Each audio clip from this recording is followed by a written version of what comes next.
Hello there, and welcome. Wherever you are, whatever your day required of you, it can set itself down now, like a coat eased from the shoulders and placed on a quiet chair.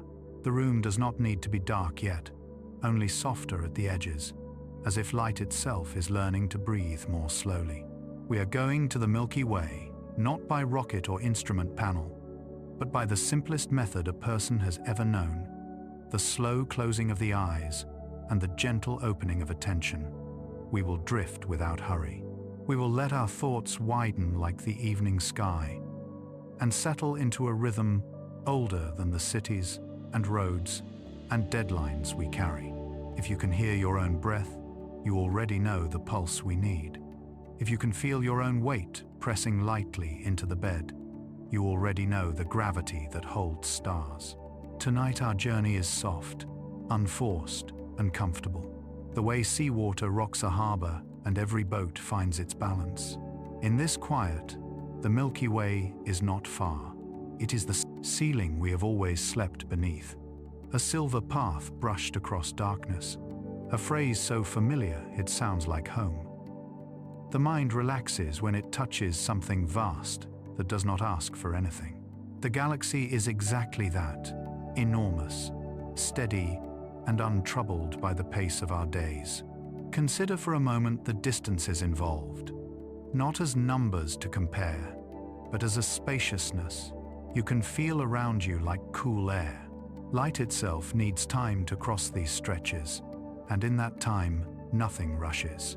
A beam leaving a star may travel for 100, 1,000, or 100,000 years before meeting an eye on Earth.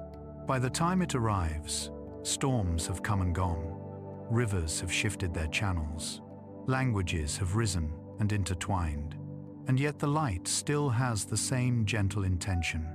It simply arrives. This is the pace of the Milky Way.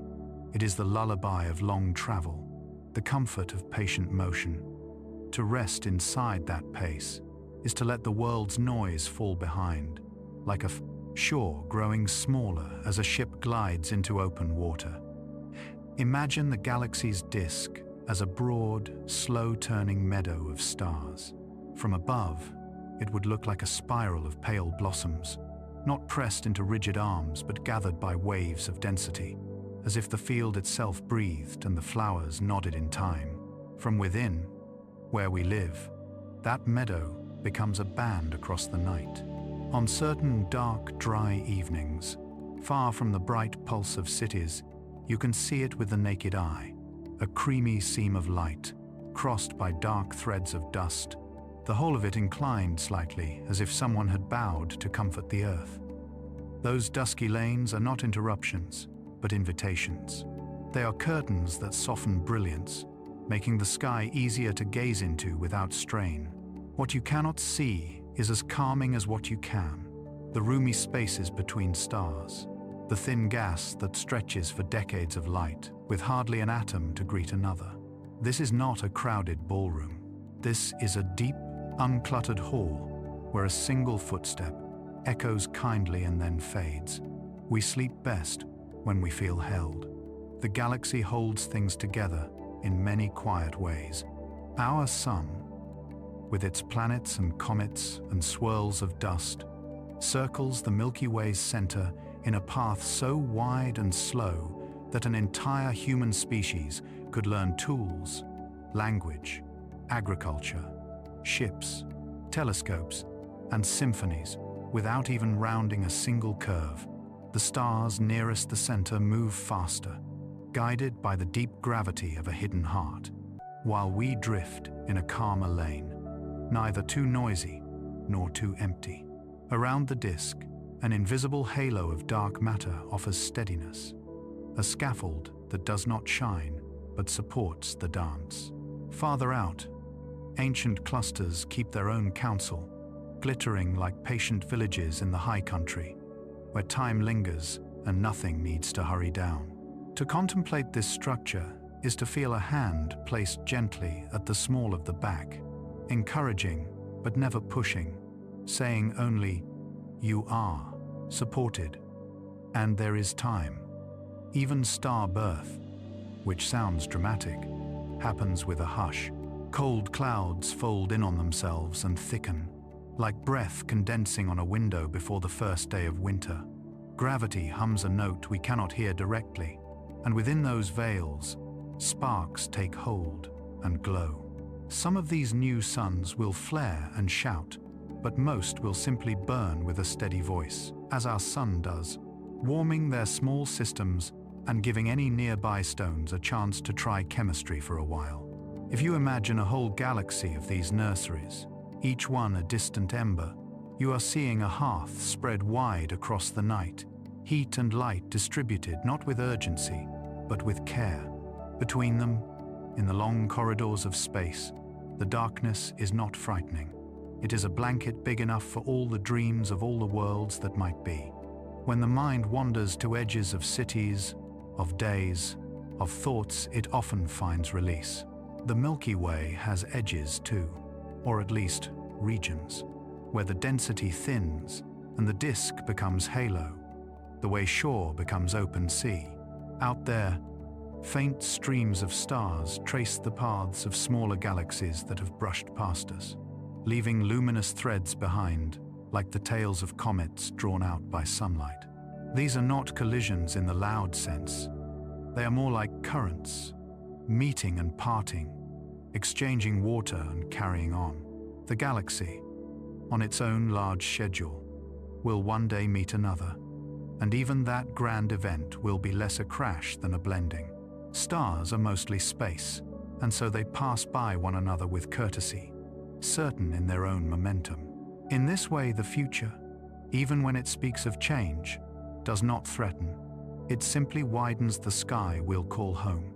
If you listen for it, there is a quiet music in the Milky Way, not a score written for human ears, but a spectrum of whispers, radio murmurs from gas, soft X-ray sighs from hot plasma, the regular tick of pulsars marking time like distant lighthouses.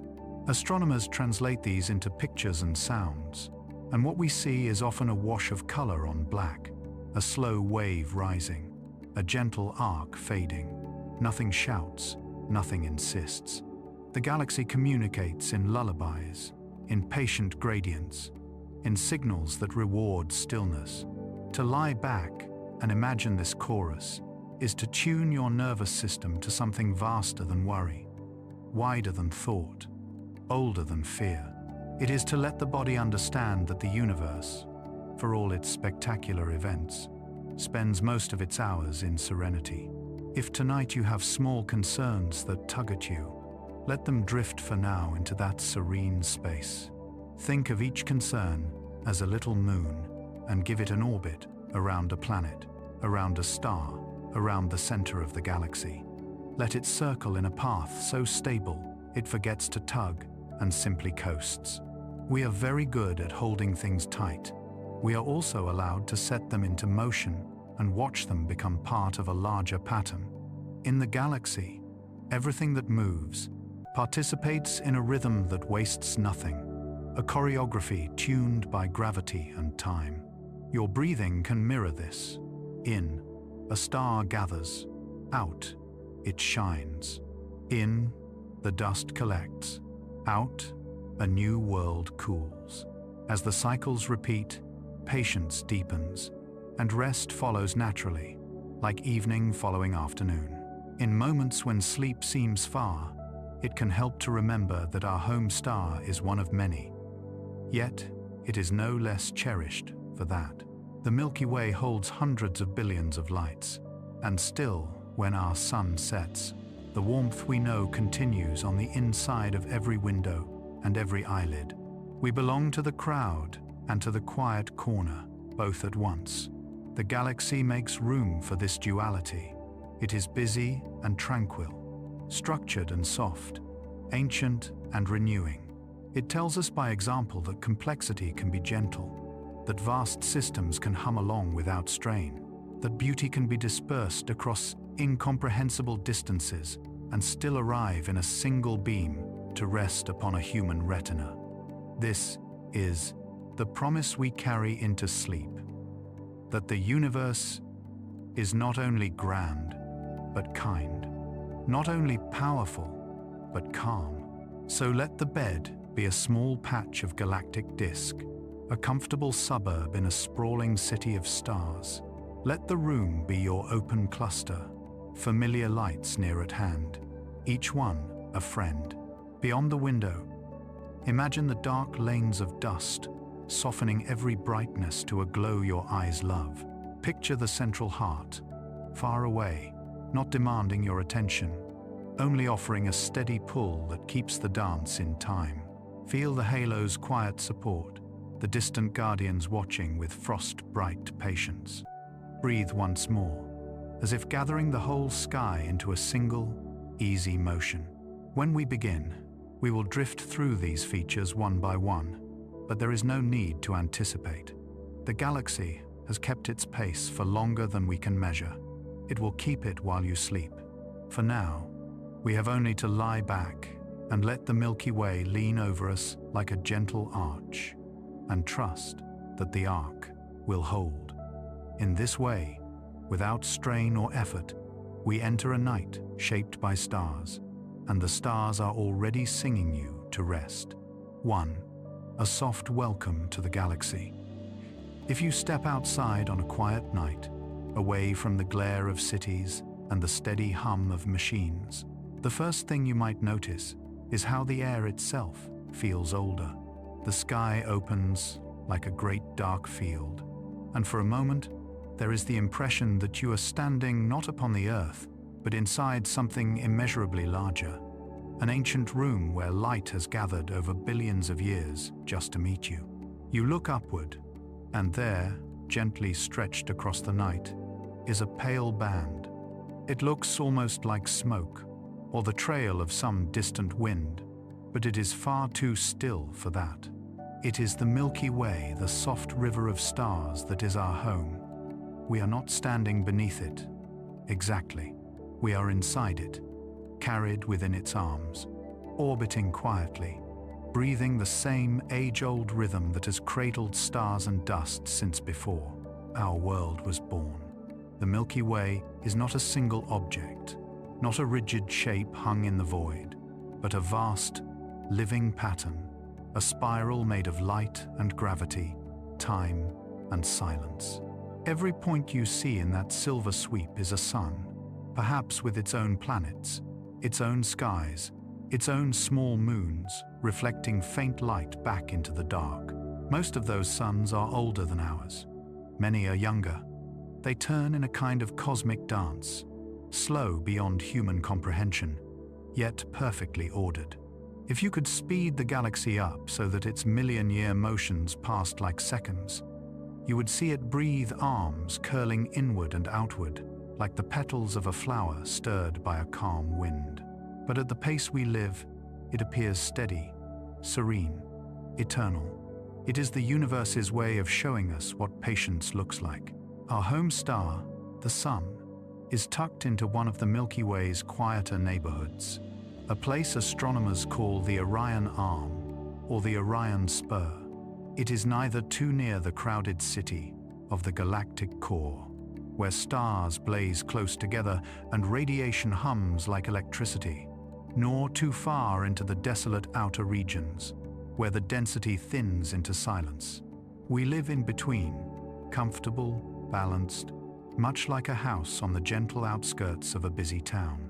Here, the skies are calm enough for planets to form, for atmospheres to linger, for life to consider its own reflection.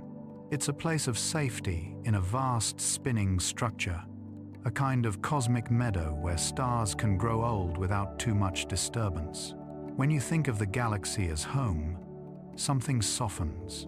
The distances no longer feel cold. They become rooms of a house you can only glimpse through half-remembered dreams. The spiral arms, those luminous pathways, are like corridors connecting countless stories. Each star is a hearth, each planet, perhaps, a small table where something wonders about its origins. We, on our little blue world, are one flicker among those hundreds of billions, yet somehow that doesn't make us small. It makes us part of the great ongoing breath of the galaxy. To realize this is to feel a quiet kind of belonging, one that reaches beyond our names and our hours, into the fabric of space itself. The Milky Way is ancient, older than the Sun by billions of years. It was born when the universe was still young, when hydrogen and helium were gathering under gravity's patient hand. Over time, small galaxies merged, their stars and dust folding together, forming the wide spiral we inhabit now. Think of it, collisions that took place so slowly that no single star ever noticed. Galaxies passing through each other like clouds of mist, merging not with violence but with grace. Even the concept of destruction loses its sharpness here. Things change, yes, but they do so by blending, by rejoining, by finding new forms of balance. It is a kind of cosmic compassion, the way the Milky Way remembers and reuses everything that enters its field. Nothing is wasted. Nothing truly ends. If you close your eyes for a moment and imagine drifting above it all, you might see the galaxy from afar, glowing softly in the deep black. The central bulge is a golden haze, full of ancient stars that flicker like candlelight seen through fog. The spiral arms sweep outward, glowing blue and white where new stars have recently kindled. Dark rivers of dust weave between them, shadowy filaments where future stars sleep, waiting for the right pressure, the right whisper of gravity to wake. Around it all, a faint halo of invisible matter extends, unseen yet steady, like the structure of a dream holding its shape. This is our home's true form, a luminous swirl, an island of light, suspended in an ocean of nothingness, so complete it becomes beautiful. To know this galaxy is to learn what stillness truly means. In human life, we measure time by breath and heartbeat, by the rise and fall of the sun. But the Milky Way moves in ages, in the silent arithmetic of eons. One rotation of the disk takes roughly 230 million Earth years. When our world last stood in its current galactic position, the continents were joined as Pangaea, and dinosaurs had not yet appeared. Entire species rise and fall in a single galactic turn. The thought could make us feel tiny, yet it doesn't. It invites humility, the kind that allows rest. For if the stars can move so slowly and still create such splendor, then perhaps we too can pause without guilt. We can take our time. Every star we see, including our sun, is both ancient and young. Ancient because its atoms were forged in the deaths of older stars. Young because it still burns, still sends out warmth into the darkness. The Milky Way is a recycling of light, a quiet exchange between what was and what will be. Supernovae scatter the raw materials for new suns and worlds, and those, in turn, create the next generation. You can imagine the galaxy breathing. Inhale, gather, exhale, shine. Even our 5 bodies participate in this. The calcium in our bones, the iron in our blood, the carbon that structures our cells, all were once parts of stars that lived and died long before the Earth existed. The galaxy made us, and in time, we will return to it.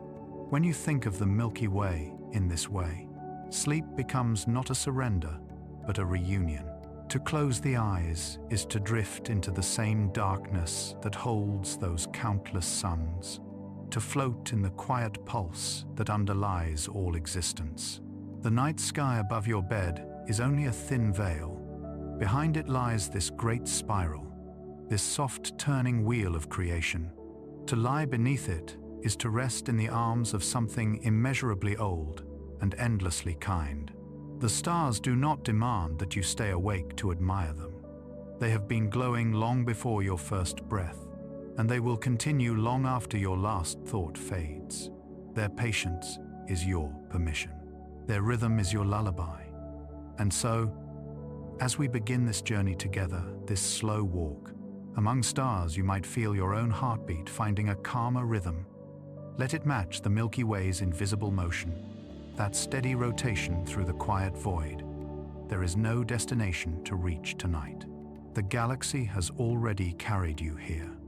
It will keep carrying you, gently, faithfully, through every orbit of your life. You are, and always have been, at home in the Milky Way. 2. Our quiet address in the Orion Arm. When we look out into the Milky Way, we are gazing through a vast and luminous spiral, yet we rarely think of exactly where we are within it. It is easy to imagine that we are at the center of something so grand, but our home sits far from the galactic core, nestled in a gentle bend of one of its spiral arms. This place, this cosmic neighborhood, is called the Orion Arm, or sometimes the Orion Spur. It is a modest lane, a smaller branch that winds softly between the galaxy's larger, brighter arms. Sagittarius to one side, and Perseus to the other. Between those, two crowded thoroughfares. Our little spur curls like a quiet street connecting greater roads, bathed in faint starlight and drifting clouds of dust. Our sun, with its family of planets, moons, asteroids, and comets, moves calmly through this region, orbiting the center of the Milky Way at an extraordinary speed, around 828,000 kilometers per hour. It sounds like a frantic motion, and yet it feels utterly still, because everything around us moves together. Every nearby star, every particle of gas and dust within our local cloud, shares the same graceful journey. We are all part of the same drifting current, like tiny leaves carried on an invisible river. This motion defines our galactic home. It is not a place we stay, but a path we follow. And in that path, there is peace. The Orion Arm stretches across thousands of light years, and though it contains hundreds of millions of stars, it is sparse by galactic standards, a place of balance. It's not the crowded bustle of the galactic core, where stars are packed so tightly that night would never truly fall on any nearby planet. Nor is it the lonely outer rim, where the thin population of stars flickers like distant beacons in a desert of space. Here, in our quiet middle ground, the distances between stars are just wide enough to offer safety, and just close enough to offer companionship.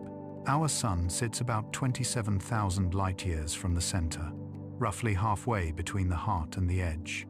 This is, in every sense, a temperate zone. The name Orion was chosen because of the bright constellation we see in our sky. Many of its stars, Rigel, Betelgeuse, Bellatrix, and the three that form Orion's belt share this same spiral arm with us.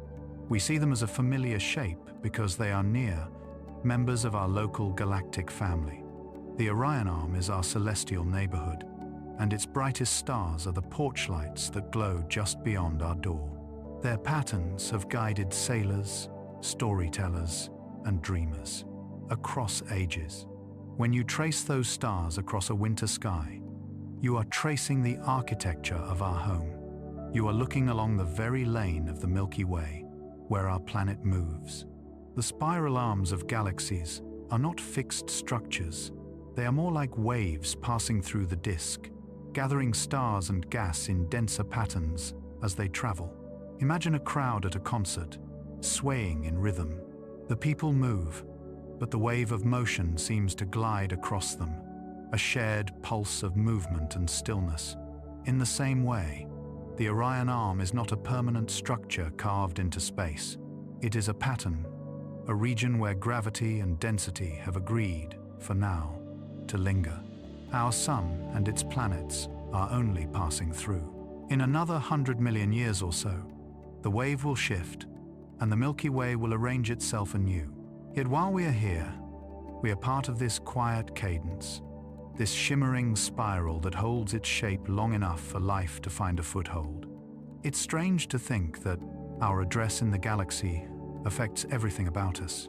The place we occupy within the Milky Way determines the radiation we receive, the number of nearby supernovae, the stability of our orbit, even the chemistry of the dust that built our planet. Our middle position shelters us from the violent chaos of the core, where stars form and die in explosive density. It also spares us the thin emptiness of the galactic outskirts. Where heavy elements are scarce, we live in what astronomers sometimes call the galactic habitable zone, a region neither too hostile nor too barren, a cosmic equivalent of the Goldilocks principle. Not too hot, not too cold, but just right for life to dream itself into being. When sunlight filters through your window in the morning, it carries the story of this balance. The photons that touch your skin were born from nuclear fusion deep within our star, but the very star that made them exists because of where we are. The Orion Arm offers stability. Our sun's orbit is smooth, nearly circular, meaning we drift through the galaxy's density waves with gentle transitions, not sharp plunges. The rhythm of our solar system is calm because the galaxy itself, here in its quiet midsection, allows for such calm. Every sunrise you've ever seen, every season that has ever cycled, is the soft echo of the Milky Way's structure working in your favor. When we gaze toward the constellation Sagittarius, we are looking inward, toward the galaxy's bright center, a crowded place where stars swirl around the supermassive black hole Sagittarius A*.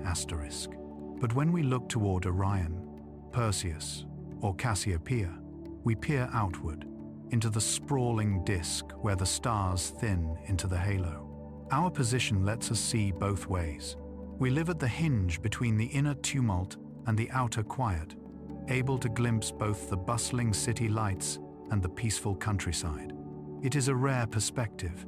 From here, the night sky becomes a mirror of the galaxy's own. Complexity, crowded brilliance toward one horizon, and open stillness toward the other. The Orion Arm contains many wonders, and they are our closest cosmic neighbors. The Orion Nebula, glowing pink and blue with newborn stars, is only about 1,300 light-years away. It is a stellar nursery, a cradle where new suns are forming in clouds of gas and dust. You can see it faintly with the naked eye. Just below Orion's belt, a small, hazy patch that has inspired countless imaginations. To look at it is to look at the very process that gave rise to our Sunday. The Pleiades cluster, too, drifts within our arm, a delicate gathering of young blue stars, still wrapped in wisps of the cloud that birthed them. Even the Horsehead Nebula, shaped like a shadowed flame, shares this local sky. These are the ornaments of our galactic street, reminders that creation continues quietly, even now. There is a comfort in knowing that our solar system is not solitary. Around us, nearby stars like Alpha Centauri, Sirius, and Procyon shine with steady light, each with their own potential worlds, their own suns rising and setting on landscapes we can only imagine. Some of these stars may host life, some may be barren, but together they make up the luminous texture of our local arm, a community of warmth in an otherwise cold expanse. When you look up at them, you are not peering out into alien space. You are looking down your own neighborhood's lane. Our motion through this arm is slow on human scales, but swift on cosmic ones. Every minute, we travel hundreds of kilometers through the Milky Way's disk, yet the stars appear fixed, unmoving. This illusion of stillness is one of the universe's kindest gifts. It allows us to rest beneath the same constellations for generations, to tell stories about them, to imagine they are eternal. But beneath that stillness, everything flows. The galaxy breathes, expands, and reshapes itself. We drift with it, unnoticed, but never unanchored. In this way, the Orion Arm is not just our location, it is our lullaby, the soft background motion that keeps time while we sleep. If you could step outside the galaxy and look back, you would see the Milky Way spinning slowly, a glowing pinwheel turning through the black. You would find the Orion Arm curving outward from the center like a spiral of mist, and somewhere along that ribbon, a tiny spark of light, our Sunday. Around it, a faint circle of blue, our Earth, turning gently in the sun's light. That is where we live, balanced perfectly between inner chaos and outer silence, within a structure so large it can hold both. It is a quiet address in a galaxy of endless motion, and it asks nothing more of us than to be here, alive, breathing, aware. So tonight, when the stars come out, look for Orion. Trace the belt of 3 bright points, the hunter's bow, the faint mist below his sword. Know that these are not just patterns drawn on the sky, but windows into our shared neighborhood. They are our galactic companions, moving through space alongside us. And as your eyes adjust to the dark, and the Milky Way stretches across the heavens in a soft arc, let that awareness settle deep within you. You are not alone. You are part of the Orion Arm, our quiet, glowing home adrift in a galaxy of light. 3. A river of hundreds of billions. When we speak of the Milky Way, we often imagine a single gleaming path across the night, a luminous stripe of pale silver stretching from one horizon to the other. But that faint river of light we see with our eyes is only a whisper of its true self. It is like looking at a forest and seeing only a few trees in moonlight, while the rest stretch unseen into the dark. Beneath that soft glow lies something almost impossible to grasp, a collection of hundreds of billions of stars, each one a sun, each one radiating light, warmth, and gravity into its own corner of space. These stars are scattered through a disk 100,000 light-years wide, spinning like a slow pinwheel, drifting quietly through the night of the universe. If you could stand outside the galaxy and look upon it from afar, it would shimmer like spilled milk across the void. This is, after all, how it earned its ancient name. Galaxias Kyklos, the Greeks called it, the Milky Circle. The Romans translated it as Via Lactea, the Milky Way. Long before anyone knew it was made of stars, it was imagined as a road, a luminous path through heaven. The truth, when it came, was even more wondrous. Each point of light in that band is not a single star, but the combined glow of thousands upon thousands. Their lights softened and merged by distance. They form a collective radiance, a seamless blending of brightness so vast that it appears to us as a simple blur. And yet, within that blur, every spark is its own world. There are perhaps 400 billion stars in our galaxy, though no one knows for certain. Some astronomers think there may be as few as 100 billion. Others suggest closer to 500. The number is almost irrelevant, because it is far beyond what we can imagine. Each star lives its own life, some small and red, burning gently for trillions of years, some large and blue, living fast and dying young in brilliant explosions. Between them drift clouds of dust, trails of gas, ancient remnants of stars that have already ended their cycles. Everything moves, everything hums, and yet from our small place within, it feels motionless, serene, unchanging. When you lie under a truly dark sky, far from the noise of human light, and the Milky Way becomes visible as a pale bridge overhead, what you are seeing is not just light, it is time. The photons that reach your eyes left their sources long ago. Some have been traveling for hundreds or thousands of years, others for tens of thousands.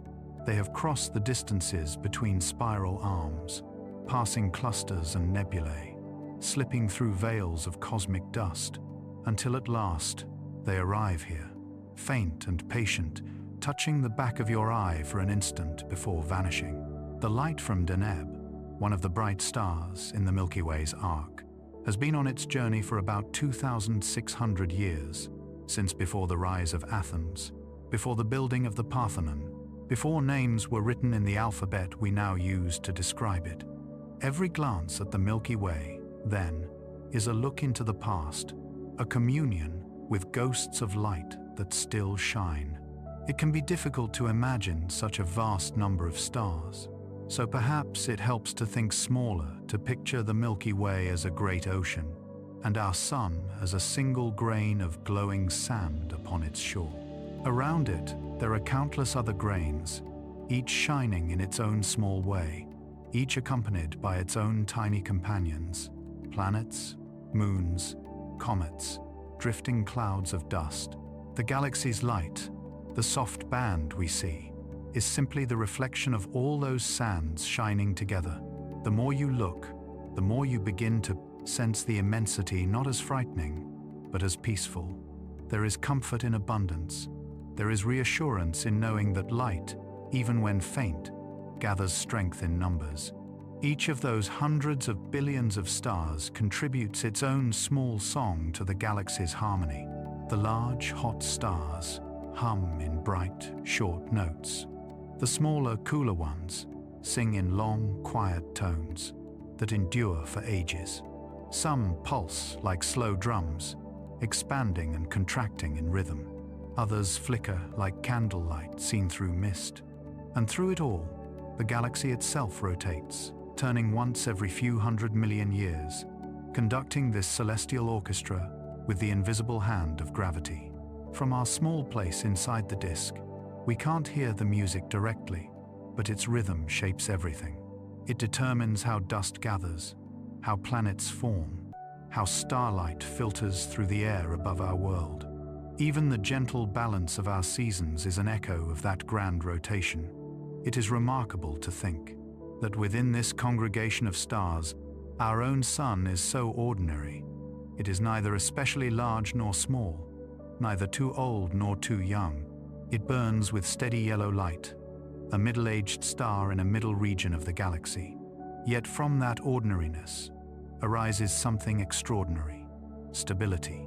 In a galaxy of blazing giants and dying dwarfs, our sun's quiet consistency has given life on Earth the long, gentle time it needed to emerge, evolve, and wonder.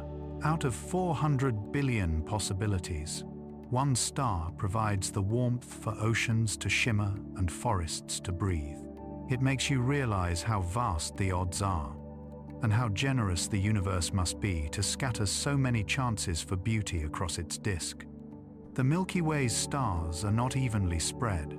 They cluster together in groups, some bound tightly like cities, others looser like rural towns. These are the open clusters, where stars are born together from the same clouds and remain companions for millions of years before drifting apart. Then there are the globular clusters, ancient spheres of densely packed stars that hover in the galaxy's halo like frozen fireworks, relics from its earliest days. Between these clusters stretch the long lanes of dust and gas, sculpted by supernovae and the slow swirl of gravity. These are the galaxy's rivers, its bloodstream, carrying the materials for new generations of suns. The numbers, the hundreds of billions of stars, the hundreds of billions of planets that likely accompany them, can seem abstract, but if you close your eyes, you can feel them in another way. Imagine the Milky Way not as a chart or statistic, but as a great lantern floating in the night. Each star is a candle, its flame trembling but constant, its heat traveling outward into the cold. Together, they form a single, unified glow that illuminates the void. That glow reaches us as the faint band we call the Milky Way. It is light too weak to cast shadows, yet strong enough to move the human spirit. It is a reminder that even in the vastest emptiness, togetherness creates warmth. Astronomers have tried to measure and map this sea of stars, to count them, to understand their ages and orbits. And yet, every measurement remains an approximation, because the galaxy is not a fixed thing. It breathes, evolves, reshapes itself. New stars form as old ones fade. Dust collapses and kindles. Nebulae drift and dissolve. What we call the Milky Way today will not be the same in 100 million years. But its essence, the way light gathers and holds itself, the way motion becomes stillness at such scale that remains unchanged, that is what we glimpse when we lie beneath the night sky and feel, for just a moment, perfectly at ease. When you look up at the Milky Way, you are not looking at something separate from yourself. You are looking into the system that made you. The atoms in your body were once part of that river of light. Iron born in the core of a dying star. Oxygen forged.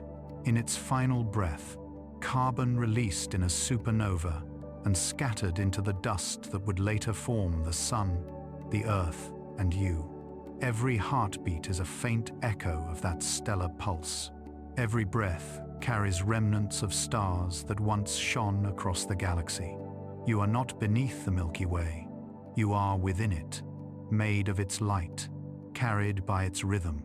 And so the Milky Way is not just a sight to behold, but a memory to return to. It is the record of everything that has ever burned, and the promise of everything that will. When the world feels small and days feel too short, look upward and remember that the faint shimmer above is not a decoration, but a river, slow, endless, and kind. A river of hundreds of billions of stars, each with its own story, flowing together through time. It is the galaxy's quiet way of saying, you are part of this too. You always have been.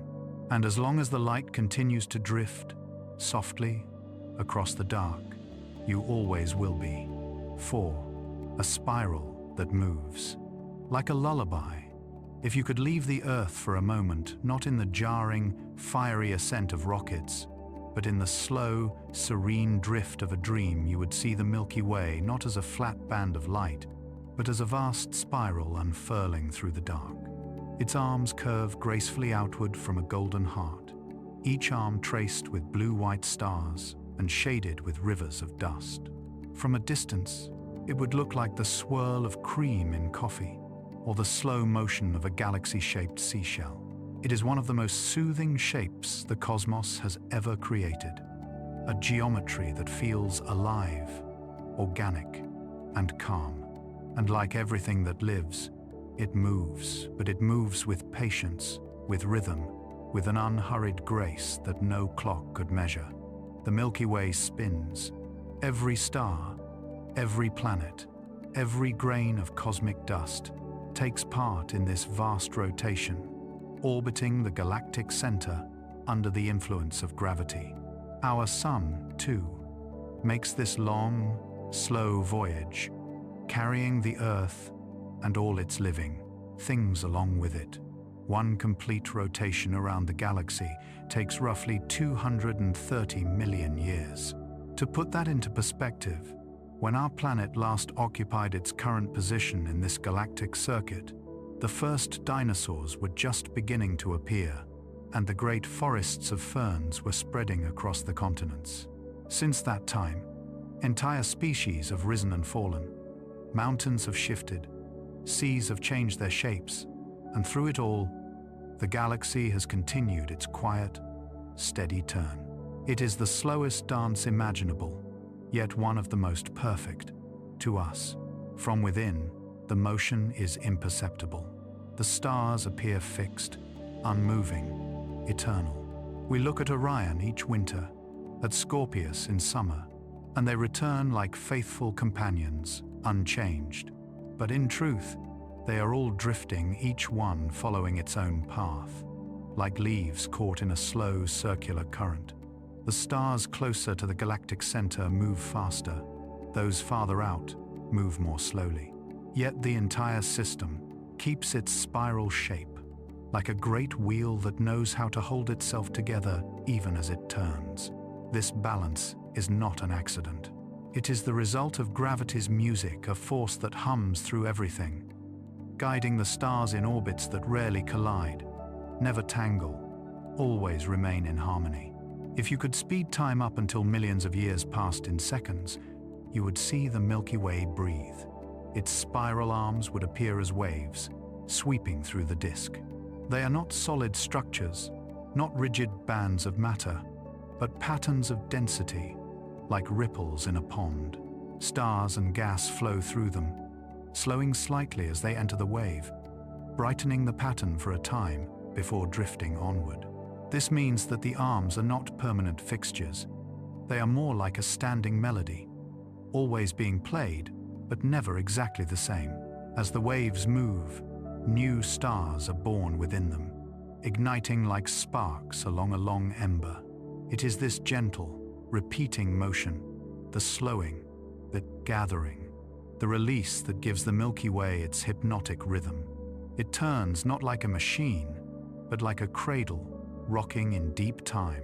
Our sun, orbiting at a comfortable distance from the center, feels the tug of this grand spiral, yet remains in a calm lane, a region of relative stability. Here, far from the galaxy's crowded core, the gravitational field is smooth, the density moderate, and the night skies gentle. The sun and its planets travel through a section of the disk that resembles a tranquil current between larger flows. Every moment of our lives is carried by this invisible motion, even though we never feel it. The Earth spins on its axis, orbits the sun, and together we orbit the Milky Way's center, all while the galaxy itself drifts through intergalactic space, moving toward the Andromeda Galaxy in a journey that will take billions of years, layer upon layer of motion, and yet it all feels perfectly still.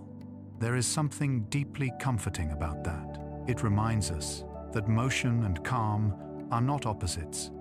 They coexist, perfectly intertwined.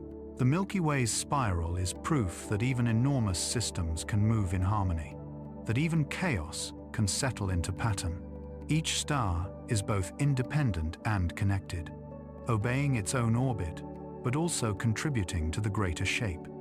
It is the cosmic version of breath, each inhalation and exhalation, part of a rhythm too large to notice.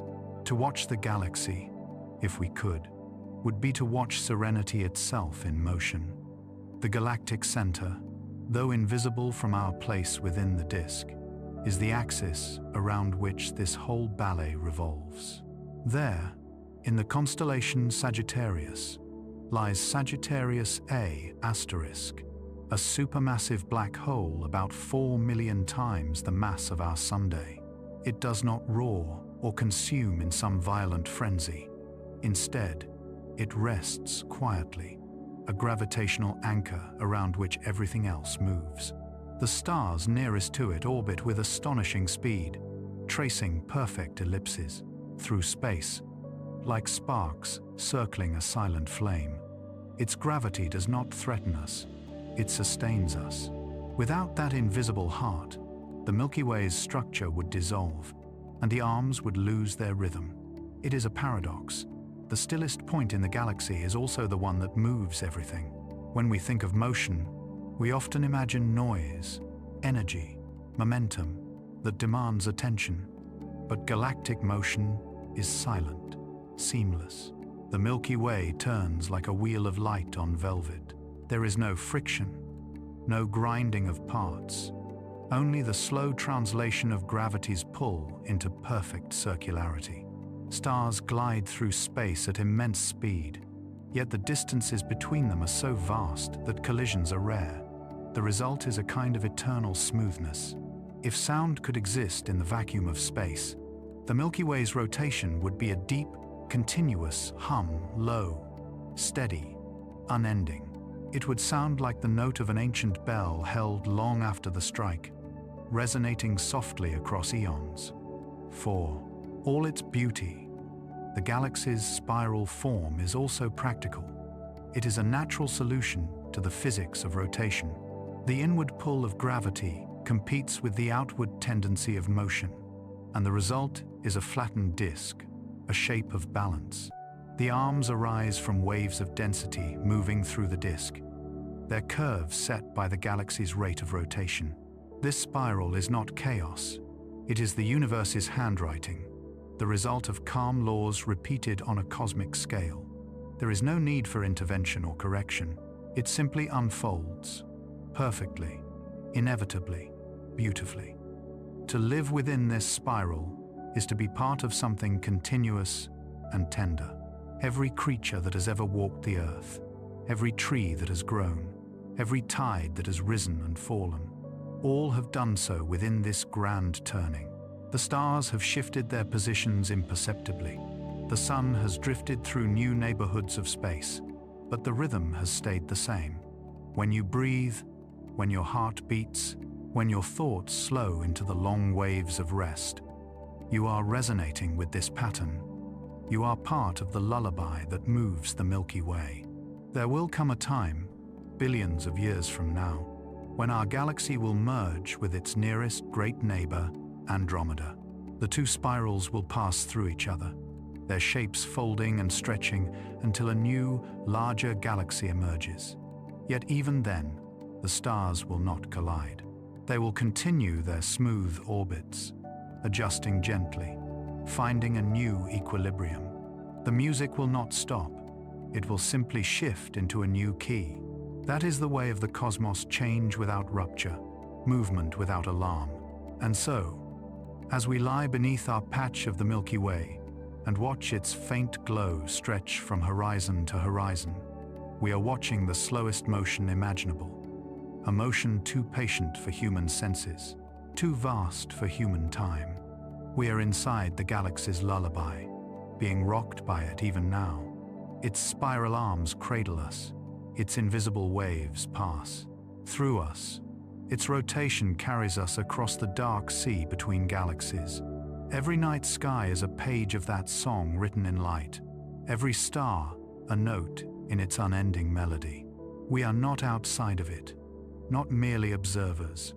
We are part of the motion, part of the pattern, part of the calm. The Milky Way turns, and we turn with it, forever and without effort, resting inside its infinite, gentle spin. 5. Starlight, filtered by velvet dust. If you have ever looked up on a clear, dark night and seen the Milky Way stretching across the heavens, you may have noticed how uneven it is: bright in some places, faint in others, sometimes interrupted by dark bands and irregular patches that seem to swallow the stars behind them. These shadows are not empty. They are made of something: clouds of interstellar dust drifting through the galaxy, ancient and delicate, born from the remains of long-dead stars. They veil the light, softening what might otherwise be harsh brilliance, and in doing so, they give the Milky Way its texture, its mysterious depth. Without them, the night sky would be too stark, too bright, too exposed. But with them, it becomes something else entirely. A painting of luminous whispers and gentle obscurity, a sky with places to rest the eyes, a balance between light and shadow, as perfect as breath itself. The dust of our galaxy is not like the dust we brush from shelves or windowsills. It is far finer, made of microscopic grains, carbon, silicates, frozen ices, particles so small that thousands could fit across the width of a human hair. Each one began as part of a star. When massive stars reached the end of their lives and erupted in supernovae, or when smaller ones shed their outer layers into space, they released these elements into the galactic medium. Over eons, the fragments cooled, combined, and drifted, forming the dark clouds that now lace the Milky Way's disk. It is from this dust that new stars and planets will one day form, just as our Sun and Earth once did. So even in their dimness, these dusty lanes are full of promise. They are the wombs of future light. When we gaze toward the center of the Milky Way, in the direction of Sagittarius, our view is largely obscured by this dust. It lies between us and the galactic core like gauze, turning what might be a blinding spectacle into a subtle, glowing mystery. Astronomers once wondered what hid behind those dark regions. It was only with the invention of radio and infrared telescopes, able to pierce the dust's concealment, that the true structure of the galaxy was revealed. In those wavelengths, the Milky Way blooms again, radiant and complete, showing the heart we cannot see with our eyes. Yet even knowing what lies beneath, there is something soothing in the visible version, the muted galaxy, the softened one, the one we know by sight. It feels more human somehow, more tender, as if the universe itself had drawn a curtain for our comfort. The light from the Milky Way is ancient, and by the time it reaches us, much of it has been scattered and reddened by its passage through dust. This phenomenon, known as interstellar reddening, tints starlight slightly warmer, shifting blue hues toward amber and rose. It is the same effect that makes sunsets glow when sunlight passes through the thick atmosphere of Earth. The shorter blue wavelengths are scattered away, leaving behind the soft warmth of dusk. Across the galaxy, the same principle works on a far grander scale. The light we see from distant stars carries the imprint of its long journey, softened, mellowed, almost weary. It is light that has traveled not in a straight line, but through a labyrinth of particles. And when it arrives, it feels like something aged and kind. Imagine, if you can, drifting among those dusty lanes. They are not solid walls, but vast, diffuse regions, each spanning tens or even hundreds of light years. Within them, the starlight fades, the temperature drops, and silence deepens. These are the molecular clouds, the quietest places in the galaxy. Here, atoms move slowly enough to combine into molecules. Hydrogen joins to hydrogen, forming the raw material of future stars. Gravity works patiently, coaxing denser regions to collapse. Somewhere, deep inside, a new sun may already be forming, invisible behind veils of soot and gas. To float there would be to exist in twilight everlasting, where the darkness is not absence but anticipation. The beauty of dust is that it creates the conditions for renewal.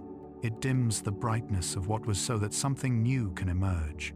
Stars live and die, scattering their ashes across the galaxy, and those ashes gather again to make new stars. In this way, the Milky Way recycles itself, constantly weaving fresh light from its own shadow. Every star you see shining has been through this cycle countless times before. It is an endless act of becoming, a galaxy breathing in and out, light condensing and dispersing, creation and dissolution in seamless balance. To recognize this is to see the dust not as a barrier, but as a part of the rhythm, the soft inhale before the next illumination. From Earth, the dusty lanes of the Milky Way create some of the sky's most recognizable patterns. In the southern hemisphere, observers can trace the great dark shapes that run through the bright band of the galaxy: the Coalsack Nebula near the Southern Cross, the dark Doodad, the Pipe Nebula, and the long, sinuous snake. To the naked eye, they look like gaps, as if stars were missing, but they are in fact filled with potential. These shapes have inspired stories in cultures around the world. The Inca saw animals within them, dark constellations that moved across the Milky Way's glow. The ancient peoples of Australia, too, told of an emu in the sky, formed not by stars, but by the shadows between them. It is a reminder that the spaces between the lights are just as meaningful as the lights themselves. There is a softness in the way interstellar dust filters light, a gentleness that invites calm. The stars behind it flicker more slowly, as if wrapped in gauze. When you look up and see that faint, milky band, you are seeing the galaxy as through a dream, blurred at the edges, rich with unseen detail. The dimming allows you to gaze longer without strain, to sink into the vision rather than be dazzled by it.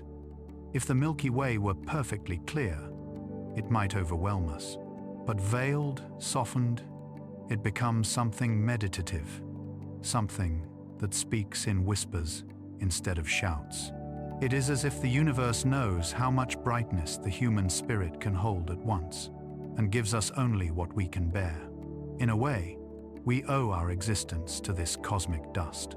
Without it, there would be no planets, no oceans, no breath. The carbon in our bodies, the silicon in our bones, the iron in our blood, all were once part of these fine grains drifting through the Milky Way. Over billions of years, they gathered, fused, and condensed, eventually forming the Sun and Earth. Even now, dust continues to fall upon our planet from space, tiny remnants of comets and asteroids, sprinkled like celestial pollen. Each day, tons of it settle through the atmosphere, unnoticed, adding imperceptibly to the story of the world. When you touch the soil or breathe the air, you are touching the galaxy's memory, the residue of stars.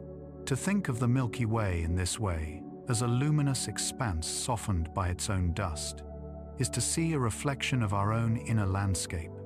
Light and shadow interweave within us as they do in the sky. The bright thoughts, the moments of inspiration, shine through clouds of uncertainty and rest. We need both, as the galaxy does. Too much light blinds, too much dark obscures, but together they make beauty. Together they make something we can live inside. And so, when night falls and the stars begin to appear, look for that faint band across the heavens. Notice where it brightens and where it fades. Remember that the dimness is not absence, but fullness. Dust carrying the remains of ancient stars, the seeds of future suns. The Milky Way breathes through this dust, exhales through its glow, and in its quiet interplay of brilliance and shadow, it teaches us the art of balance. Light is never lost. It only waits behind the velvet, softening, deepening, preparing to rise again. As you breathe under its faint glow, you are part of that same exchange, the eternal rhythm of light filtering through the gentle dust of time. 6. Nurseries, where stars are born in silence. If you could drift, weightless and unhurried, into one of the dark clouds that threads through the Milky Way, you would find yourself entering a realm where light moves softly, where the stars are yet to be born. The human eye would see almost nothing here, only darkness, a depth without texture. Yet beyond visible sight, there is motion, warmth, and quiet activity. This is a molecular cloud, one of the galaxy's many cradles of creation. It stretches for dozens, sometimes hundreds of light years, a vast cathedral of cold gas and dust. It is here, in these still and shadowed spaces, that new suns take their first breath. Inside such a cloud, the temperature can fall to just a few degrees above absolute zero.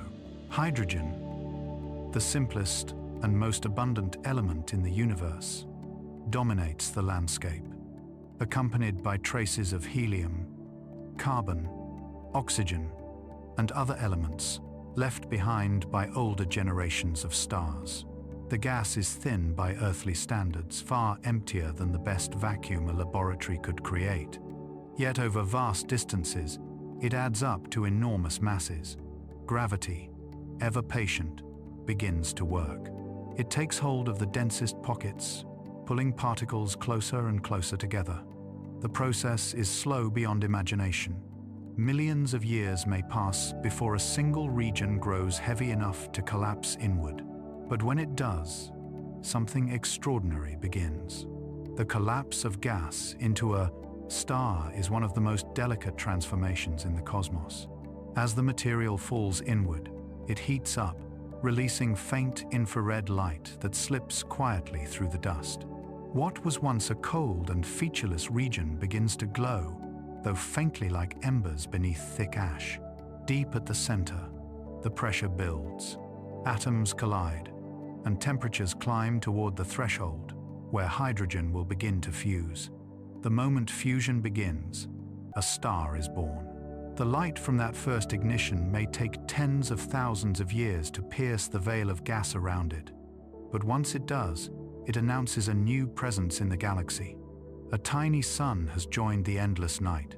The places where this happens are hidden to ordinary sight, but with infrared telescopes, astronomers can peer into them. In the Orion Nebula, a sprawling cloud just over 1,300 light-years away, thousands of young stars shimmer behind curtains of gas. Some are so young that they still wear their natal shrouds, disks of dust and debris from which planets will form.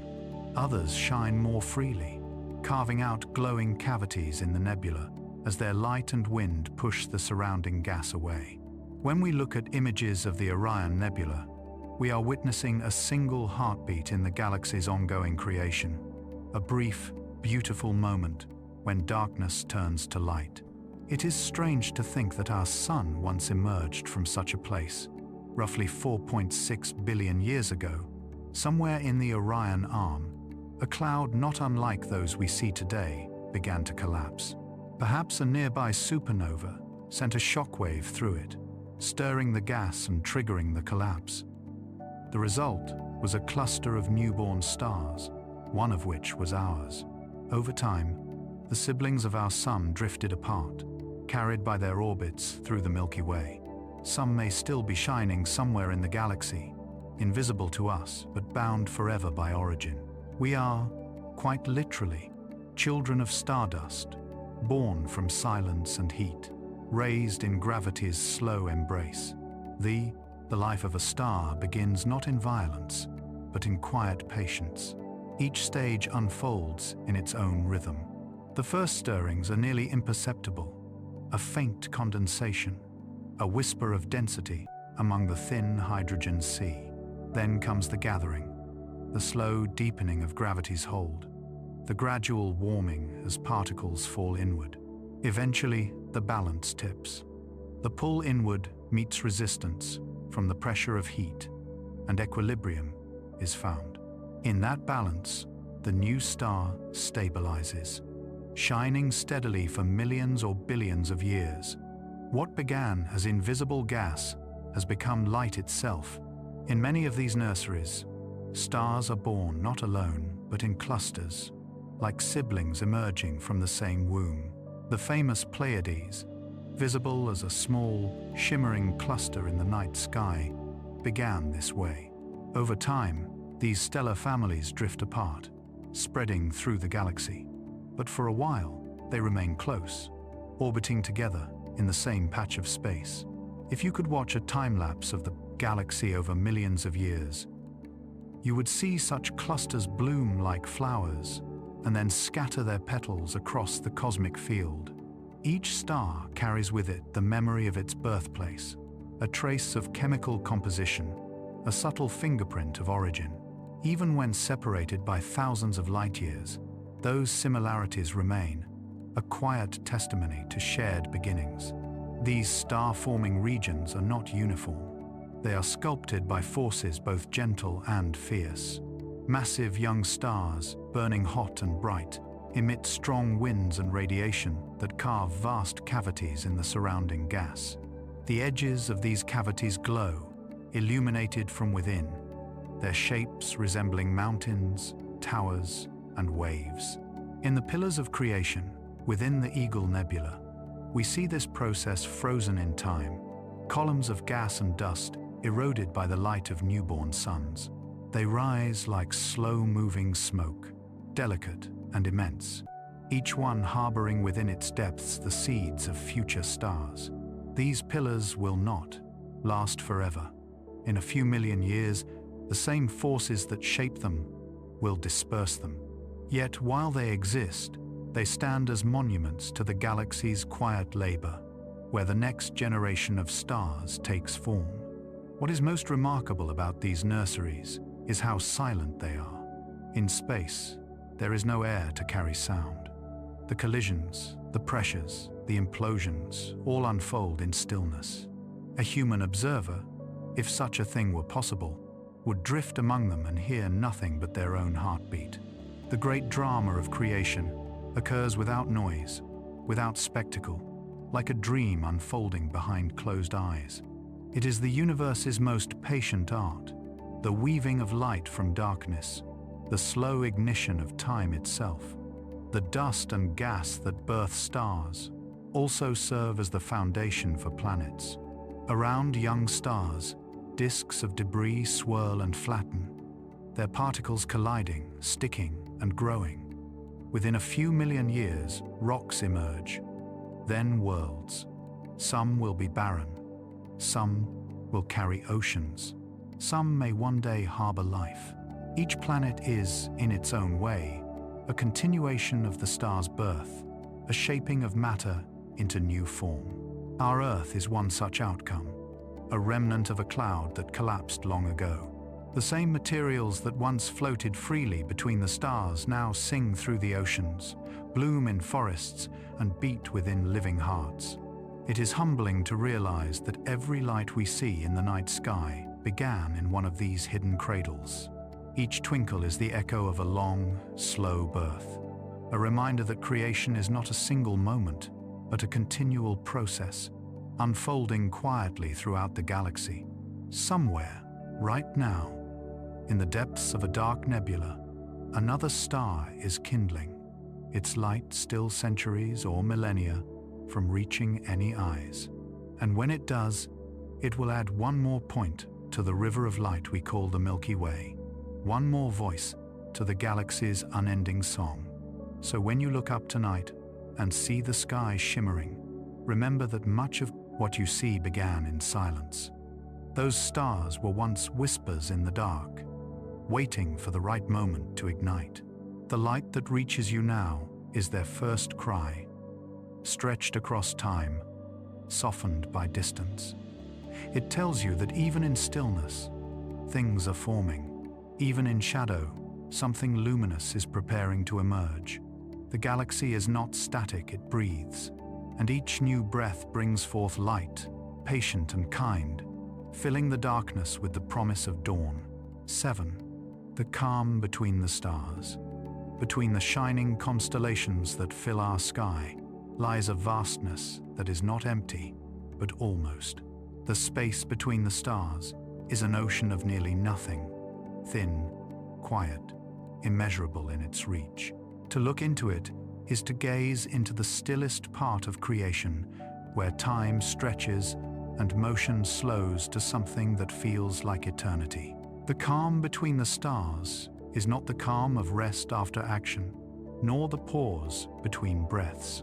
It is a calm without beginning or end, woven into the structure of the cosmos itself. Here, silence is not an absence of sound, but a presence, a living, delicate quiet that supports everything else. If you could drift through the Milky Way and leave behind its brighter regions past the glowing nebulae, past the newborn clusters, you would find yourself in this interstellar medium, this serene expanse that fills most of the galaxy's volume. It is not a vacuum, though it comes close. In every cubic centimeter of space, you might find only one atom, perhaps two, hydrogen, helium, or a trace of heavier elements, drifting alone for years before encountering another. The distances between these atoms are so great that they can travel for miles, even light years, before touching. Yet together, they create an unseen fabric, a tenuous web that connects all things. It is from this quiet material that stars form, and to which they return their ashes when they die. The calm between the stars is not a void.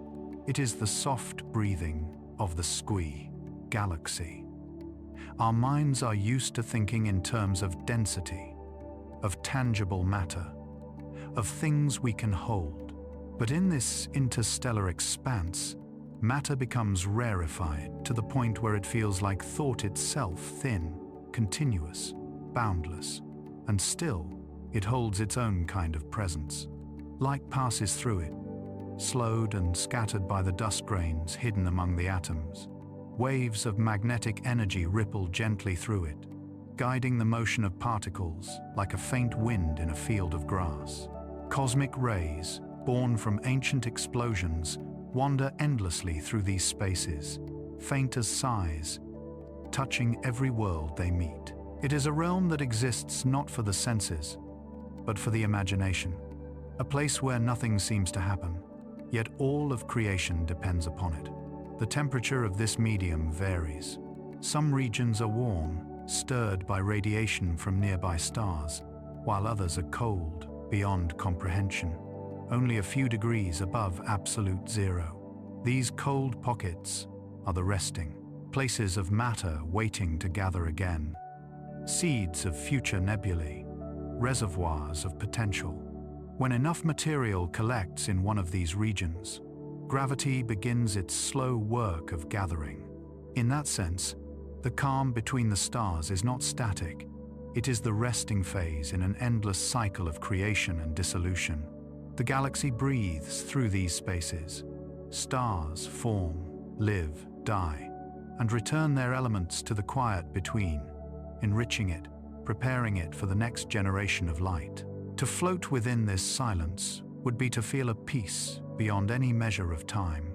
There is no wind here, no sound, no up or down. Light from distant stars would drift toward you from every direction, faint and constant. Each photon would have traveled unimaginable distances, its energy softened by the journey. The view would not be black, but subtly luminous, filled with the faintest glimmer of faraway suns, each no brighter than dust motes suspended in a dim beam. Every movement would be slow, every motion deliberate. You could spend a lifetime crossing a fraction of the distance between stars, and still, the galaxy would feel infinite. Even though it is almost empty, the interstellar medium has structure. Gravity, magnetic fields, and shockwaves from dying stars shape it into invisible landscapes, bubbles, filaments, sheets, and waves. Supernovae carve great cavities in it, creating vast spherical voids surrounded by thin shells of gas. These are the remnants of stars that once burned brightly and then gave their matter back to the whole. Around them, new regions begin to form, rippling outward like the rings of a pond after a stone's fall. This constant shaping and reshaping gives the galaxy its texture, though we can only see the results indirectly in the glow of gas, in the whisper of radio waves, in the motion of light itself. The calm between the stars might seem indifferent, but it is profoundly generous. It gives space for everything else to exist. It holds the stars at the right distances, ensuring that their light can travel, that their planets can orbit safely, that life can have room to breathe. Without this spaciousness, the galaxy would be chaos, stars colliding, orbits shattering, the delicate balance of energy lost.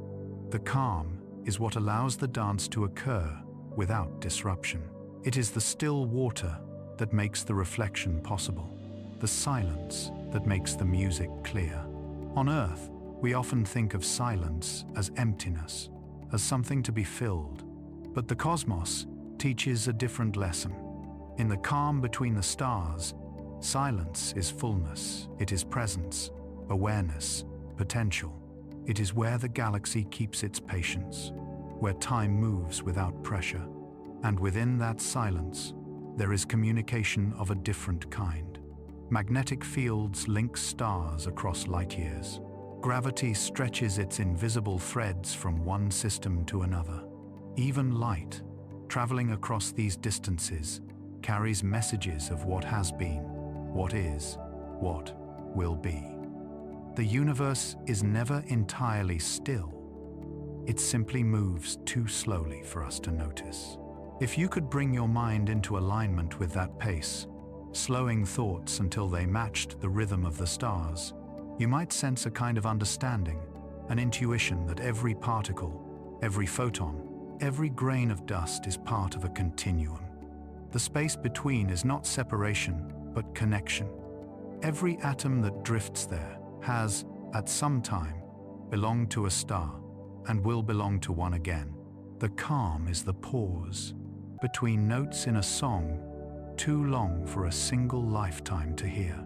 And yet, each note depends on that pause. Without it, the music would be noise. In our own galaxy, this interstellar quiet fills the space between hundreds of billions of stars. From afar, it might look empty, but when astronomers turn their instruments toward it, they find faint signatures, whispers of hydrogen emitting radio waves, tiny flickers of light absorbed by dust grains, echoes of old supernovae still, expanding into the void. These signals are the heartbeat of the Milky Way, so soft that they could never be heard directly, yet steady enough to remind us that life continues there, unseen. There is something deeply comforting in this thought, that even the emptiest places are not empty.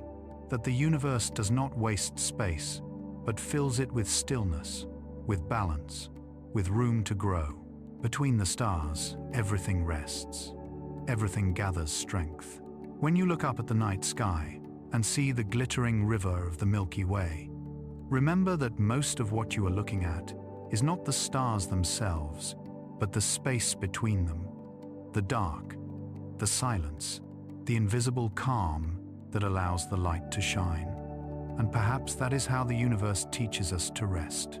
Between our own bright moments, between our bursts of energy and purpose, there must also be stillness. There must be the calm between the space, where nothing demands, where thought drifts and breath deepens, where everything simply is. The Milky Way's serenity is not in its brightness, but in its balance. The stars burn because the darkness allows them to. The galaxy moves because the calm between holds it steady. In that way, the calm between the stars is not distant or abstract. It exists within us, too, in the pause between heartbeats, in the moment before a thought becomes a word, in the breath before sleep. When we rest, we are mirroring the galaxy, entering the same hush that fills the space between suns. The universe is vast and alive, but it is also profoundly peaceful. The calm between the stars is not an absence to fear, it is the place we return to, again and again, to remember what quiet truly means. 8. Open clusters like sleeping villages. There are places in the Milky Way where the stars do not wander alone. They are born together, gathered in groups that share a common origin, bound for a time by gravity and memory. These are the open clusters, loose gatherings of young stars that shimmer in the galactic night like small villages nestled along a riverbank. They are places of shared beginning, of early companionship, of warmth before the long journey outward. To look upon them is to glimpse the galaxy's tender side, where light is still close to its source, where the stars still remember the cloud that made them. An open cluster begins its life inside a molecular cloud, that dark and patient cradle we spoke of before. When parts of the cloud collapse under gravity, they often do so in more than one place, forming many stars at once. Dozens, hundreds, sometimes thousands of suns ignite within the same region, lighting their surroundings like lanterns at a festival. For a time, they remain together, moving through space as a single family. They share the same chemical composition, their atoms forged from the same ancient dust. They even share similar ages, born within the same few million years, a blink in galactic time. As young clusters, they are bright, their blue-white stars glowing fiercely against the dark, like candles still close to the flame that lit them. Over millions of years, the cluster begins to loosen. The members drift apart, pulled by the galaxy's vast tides, by encounters with other stars, by the gravitational waves that ripple through the Milky Way's disk. Slowly, the bonds of their childhood weaken. Some stars leave early, slipping away into solitude. Others linger longer, moving as a smaller group until even they disperse. What was once a glowing community becomes a quiet diaspora, its children scattered across thousands of light years. Yet even when they are separated by unimaginable distances, they still carry traces of their shared origin, the same chemical fingerprints, the same stellar DNA. When astronomers identify stars with matching compositions, they can sometimes trace them back to a common birth cluster, long since gone. It is as though the stars remember each other in silence. From Earth, open clusters appear as tiny gatherings of lights in the night sky. One of the most familiar is the Pleiades, or Seven Sisters, in the constellation Taurus. Even without a telescope, you can see them, a delicate handful of blue stars, close together, like dew caught on invisible threads. In truth, the cluster contains more than 1,000 stars, though only the brightest are visible to the naked eye. The Pleiades are young by cosmic standards, only about 100 million years old. They still wear faint veils of dust, remnants of the cloud that bore them. When seen through a telescope, these filaments glow softly, giving the cluster a sense of motion, as if it were still forming even now.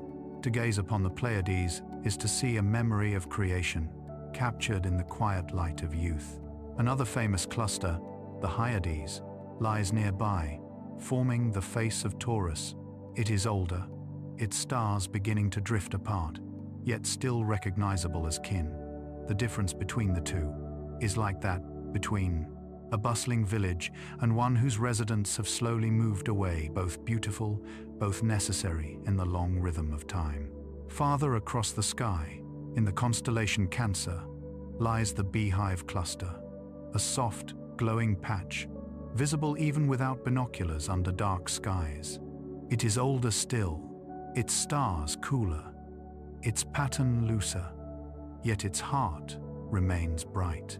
Each of these clusters tells the same story, in different stages, the story of beginnings, companionship, and eventual release. If you could travel through the galaxy and visit one of these clusters up close, you would find yourself surrounded by a sky filled with stars far brighter than our own. The night would never be dark. Shadows would not exist, for every direction would be illuminated by suns, each radiating warmth and color. Planets in such regions, if they exist, would orbit beneath a perpetual twilight, their skies alive with hundreds of visible stars. The view would be serene, almost dreamlike, a landscape painted with light. And yet, such beauty would not last forever. The same forces that created the cluster would, in time, unbind it. Gravity, generous in birth, is also patient in separation. In the galaxy's grand design, open clusters serve a purpose beyond their beauty. They are the nurseries, where most of the Milky Way's stars are born. Even our own sun is thought to have emerged from one billions of years ago. Though the original cluster is long dispersed, some of its siblings may still exist, stars born from the same cloud, scattered now across the spiral arm. Somewhere, in a distant patch of sky, there may be a sun much like ours, circling its own planets, carrying the same chemical story in its light. We will never meet it, yet we are connected to it, bound by the quiet fact of shared origin. The lifespan of an open cluster is measured not in billions, but in millions of years. Compared to the galaxy itself, they are fleeting, a candle flickering in the wind of time, and yet their brief existence has lasting effects. The stars they release go on to populate the spiral arms, to seed planets, to illuminate the dark. The cluster's dissolution is not an ending, but a spreading, a dispersal of light that enriches the whole. The Milky Way would not shine as it does without these small, passing gatherings. They are the breath of its growth, the rhythm of its renewal. There is a quiet poetry in how these clusters fade. They begin as close families, luminous and strong, and end as wanderers, scattered but enduring. The stars do not mourn their separation. They continue their paths, content in the pattern the galaxy provides. Perhaps there is something for us to learn there, that connection need not always mean closeness, that belonging can persist even across distance. The stars do not forget one another.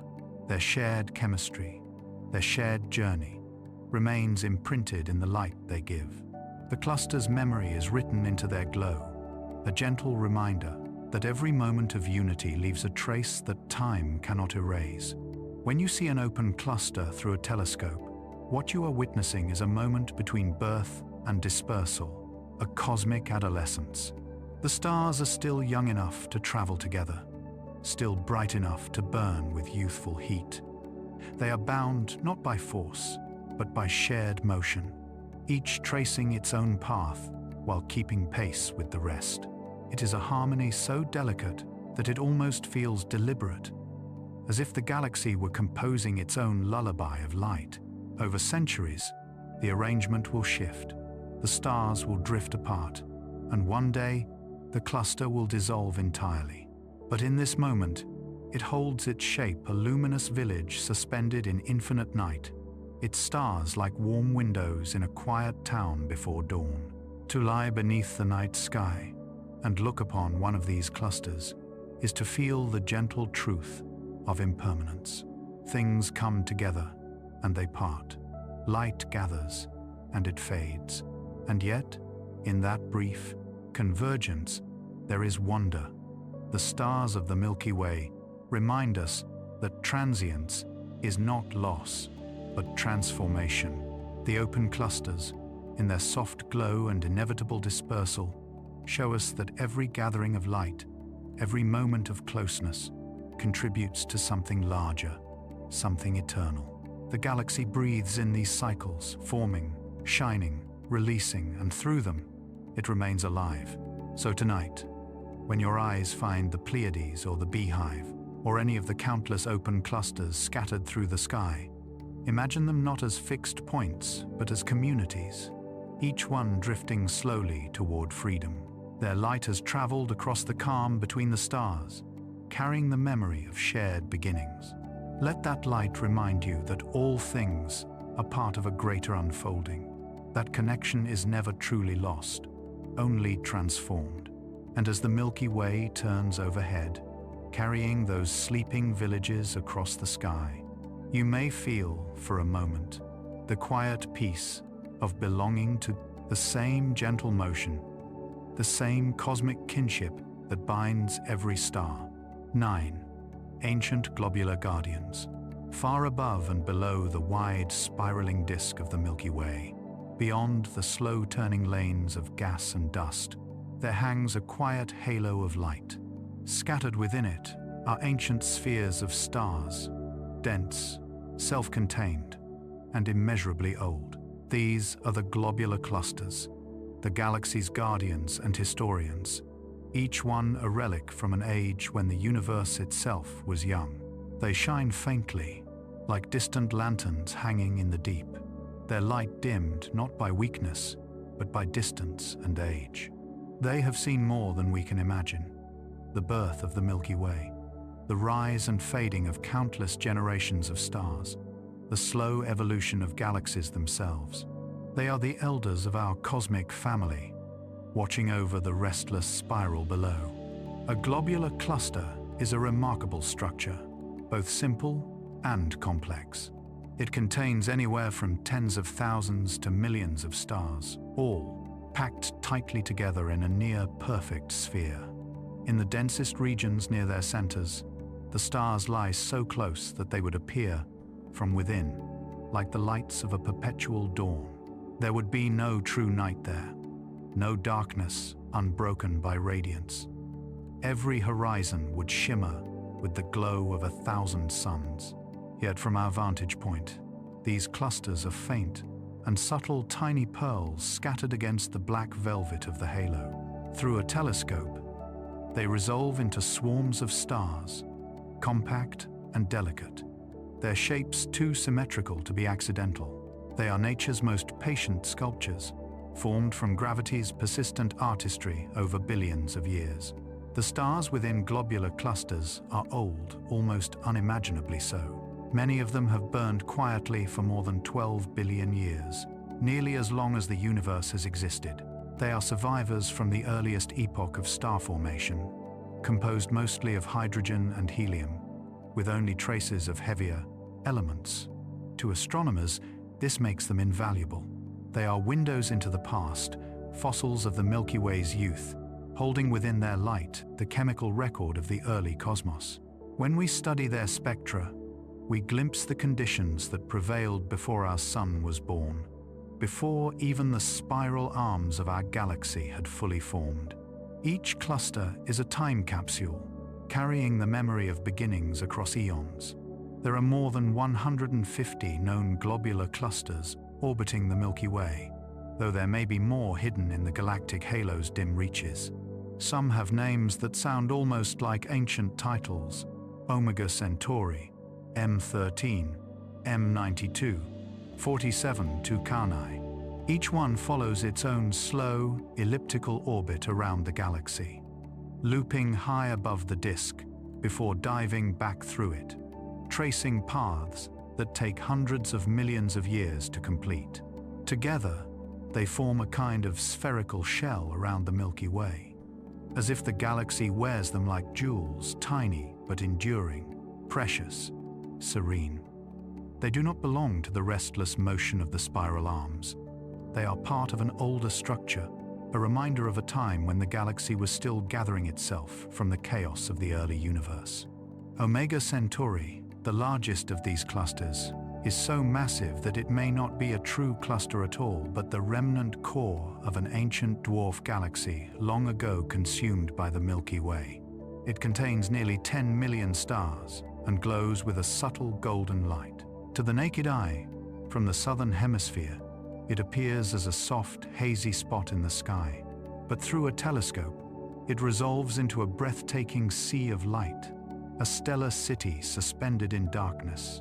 Within its crowded interior, the stars move in slow orbits, passing within light weeks of each other, weaving gravitational dances that have persisted for billions of years without chaos.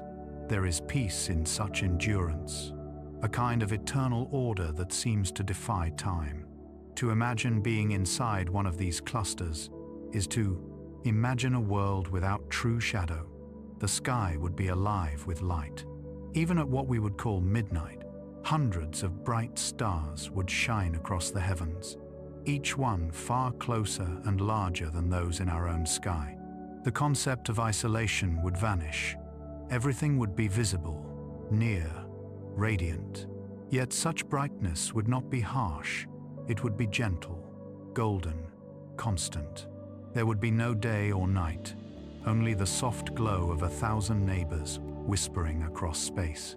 It would be a place of unending presence, where every horizon is lit by the past. Globular clusters are ancient, but they are not static. Over time, they evolve quietly. The most massive stars in them burned out long ago, leaving behind white dwarfs, neutron stars, and perhaps even black holes. The stars that remain are mostly small and long-lived, burning with steady light. In some clusters, two stars occasionally merge or steal material from one another, creating blue stragglers stars that appear younger and hotter than the rest, as if they have been renewed.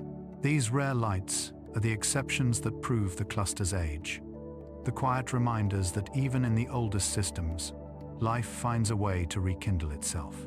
The role of globular clusters in the Milky Way is both symbolic and practical. They are the stabilizing agents of the galaxy's halo, the gravitational echoes of its formation.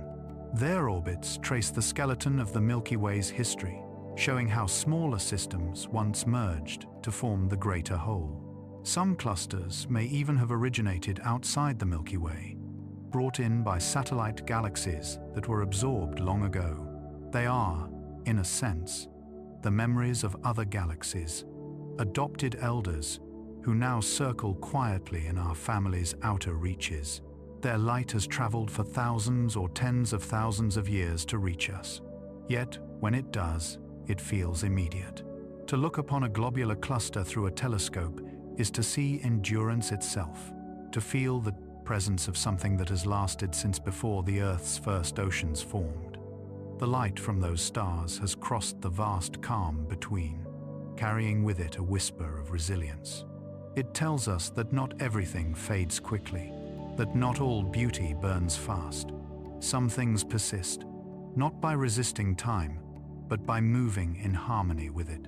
In the quiet of the night, when you gaze toward one of these ancient clusters, you are looking at light that began its journey before there were humans, before there were forests or rivers, before even our sun shone. Those photons have crossed a gulf of ages to find your eyes. They carry, in their gentle arrival, the proof of continuity. The stars that sent them forth still exist, still glow, still trace their patient orbits around the galaxy's invisible heart. In their persistence, there is a lesson that time, vast though it is, need not erode meaning. Endurance itself can be a form of grace, The globular clusters of the Milky Way are not loud or showy. They do not blaze across the sky like comets or dazzle with color like nebulae. They simply are steady, constant, ancient. They have watched the spiral arms grow bright and dim again, have seen galaxies drift closer, have survived the chaos of collisions and mergers, and through it all, they have remained whole. They are the still eyes of the galaxy, calm and unblinking, keeping silent vigil over the luminous disk below. As you lie beneath the night sky, remember that the light you see comes not only from the vibrant stars of the Milky Way's arms, but also from these quiet guardians at its edge. Their glow is faint, but it is older than memory, steadier than time. The galaxy turns, stars are born and die, yet the globular clusters remain lanterns of endurance, guardians of the past, shining softly in the infinite dark. In their calm persistence, they remind us that even in a universe of constant change, there is a place for stillness, for patience, for light that never forgets to return. 10. A patient heart, Sagittarius, A times. At the quiet center of the Milky Way, hidden behind clouds of dust and veils of gas, there lies a presence unlike any other. It has no light of its own, no form that can be seen with human eyes, yet its influence extends across the entire galaxy. It is called Sagittarius A, times a name that sounds almost modest, as though it were just another star in the crowded constellation. But it is not a star. It is a black hole, 4 million times the mass of our Sun, and it sits at the heart of everything we know. Around it, the Milky Way revolves in an unending, unhurried turn. It is the still point in a wheel of light, the patient center of our galactic home. For centuries, the center of the galaxy was invisible to us. When astronomers looked toward the constellation Sagittarius, their view was blocked by thick curtains of interstellar dust. The visible light from that region could not reach Earth. It was absorbed and scattered long before it arrived. Only when we began to look with radio telescopes and instruments that could detect infrared light did the truth begin to emerge. There, buried in the darkness, was a compact source of energy, a quiet beacon, small but immensely powerful. Stars near it moved in strange, rapid orbits, whipping around an unseen mass, as if held by a giant's invisible hand. The faster they moved, the clearer it became that something extraordinary lay at the center. Over decades of careful observation, astronomers traced those orbits, measuring each subtle motion. What they found could only be explained by a single, compact object with a mass millions of times greater than the Sun, yet confined within a region no larger than our solar system. No known force could compress so much matter into so small a space, except gravity itself, turned inward upon its own source. Thus we came to understand that at the center of our galaxy rests a supermassive black hole, the gravitational anchor, around which the Milky Way turns. And yet, for something so immense, Sagittarius A times is astonishingly calm. Many galaxies harbor black holes that blaze with energy, devouring gas and dust, their surroundings glowing brighter than the stars themselves. But our own galactic heart is quiet. It feeds rarely, and when it does so gently. The material that falls toward it forms a faint disk, heating and glowing briefly, before vanishing beyond the event horizon, the boundary from which not even light can escape. There are occasional flickers, brief flares of radiation as bits of gas are drawn inward, but most of the time, Sagittarius A times rests in silence. It waits, still and watchful, shaping the galaxy not through violence, but through its steady pull. If we could see through the dust and look directly at this heart of darkness, we would not see a hole or an absence, but a shimmering halo of light, a ring of gas and plasma swirling just outside the event horizon, glowing from friction and heat. Beyond that ring, there would be nothing. Light bends around the black hole, curving back upon itself, creating an illusion of a sphere of shadow encircled by fire. The Event Horizon Telescope, a network of observatories spanning the Earth, captured such an image in 2022, a golden ring surrounding a central void, the first direct glimpse of Sagittarius A*. To look upon it was to look at the heart of our galaxy, to see the stillness that holds everything else in motion. It is easy to think of black holes as destructive, as if they consume everything in reach. But Sagittarius A* is more like a fulcrum, a point of balance. Its gravity gives the galaxy its structure, anchoring the orbits of stars, gas, and dust. Without it, the Milky Way would drift apart, its spiral arms losing coherence. The black hole's influence extends for tens of thousands of light years, invisible yet constant, guiding every star's slow revolution. It is the core's quiet breath, the rhythm by which the galaxy keeps time. The stars nearest to Sagittarius A* form a kind of stellar ballet, some, like the famous star S2, swing in close every 16 years, moving at speeds exceeding 10 million kilometers per hour, before arcing back out into the halo. Their orbits are perfect ellipses, obeying the same laws that guide our planets, but magnified to a cosmic scale. To watch them move is to watch gravity itself, made visible, a choreography that unfolds over decades, silent but exquisite. These stars do not fear their dark companion. They are sustained by it. It holds them in their paths, gives them purpose, defines their light. From the perspective of the galaxy, the black hole's calmness is a blessing. Its restraint allows life to flourish in the outer regions, where radiation is mild and stable. If it were more active, if it fed as greedily as the black holes in some other galaxies, our skies would glow with deadly light, our world bathed in energies that would make existence impossible. Instead, Sagittarius A* slumbers. It hums quietly, its gravity firm but gentle, its hunger subdued. It has become not a destroyer, but a keeper of balance. In human terms, its patience defies comprehension. The timescale on which it acts is measured not in years or centuries, but in epochs. It has seen the Milky Way grow from a small cluster of early stars into the sprawling spiral it is today.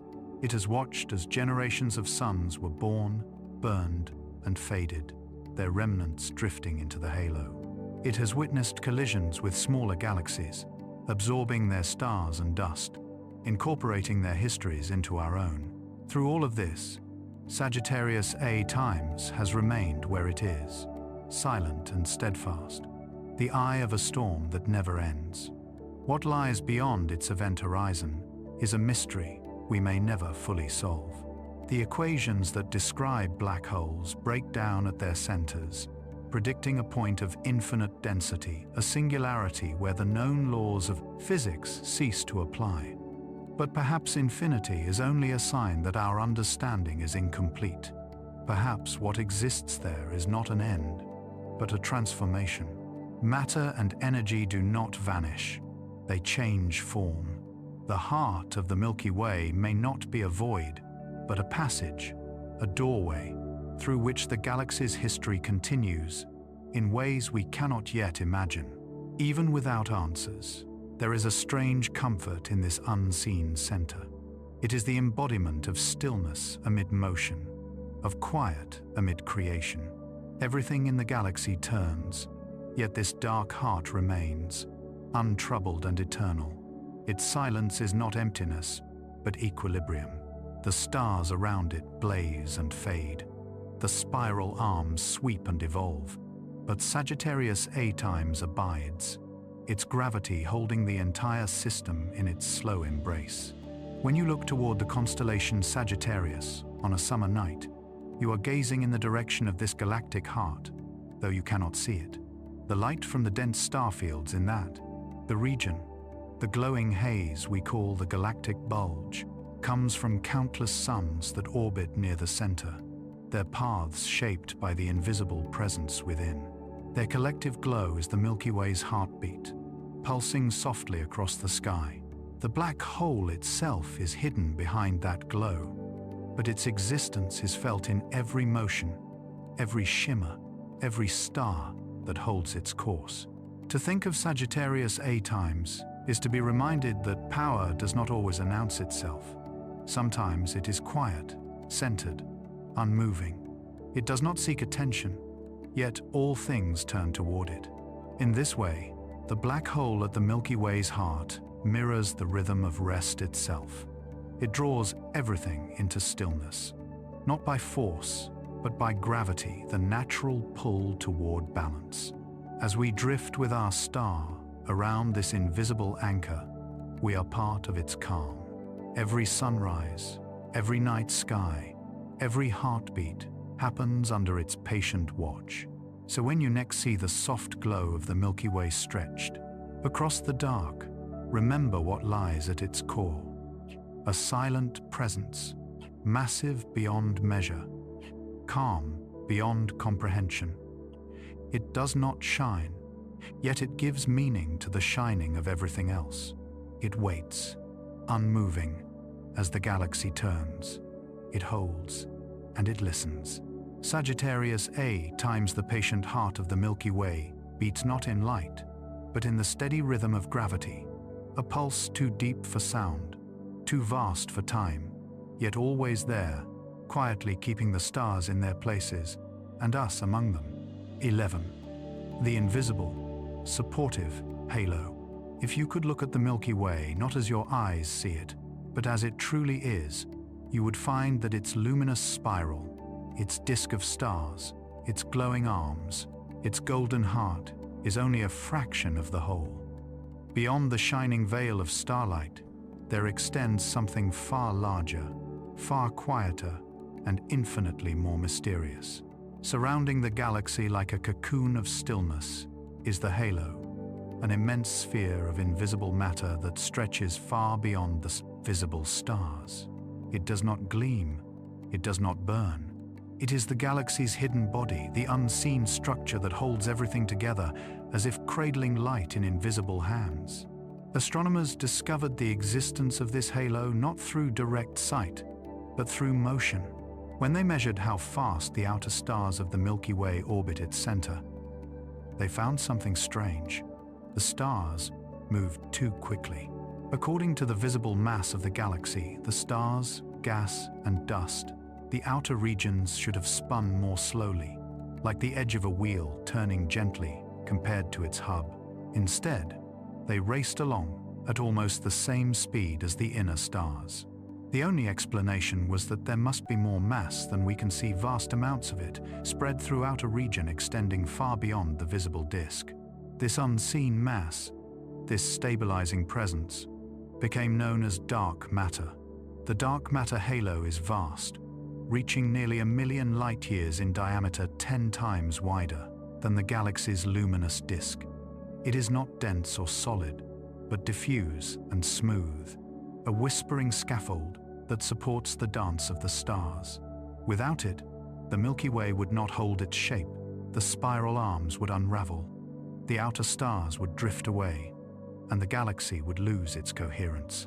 Instead, the dark halo keeps everything bound, its gravity quiet but sure, allowing the Milky Way to turn gracefully through the ages. It is the invisible architecture of our home, unseen, yet indispensable. What is dark matter made of? We do not know. It does not emit or absorb light. It does not interact with ordinary matter, except through gravity.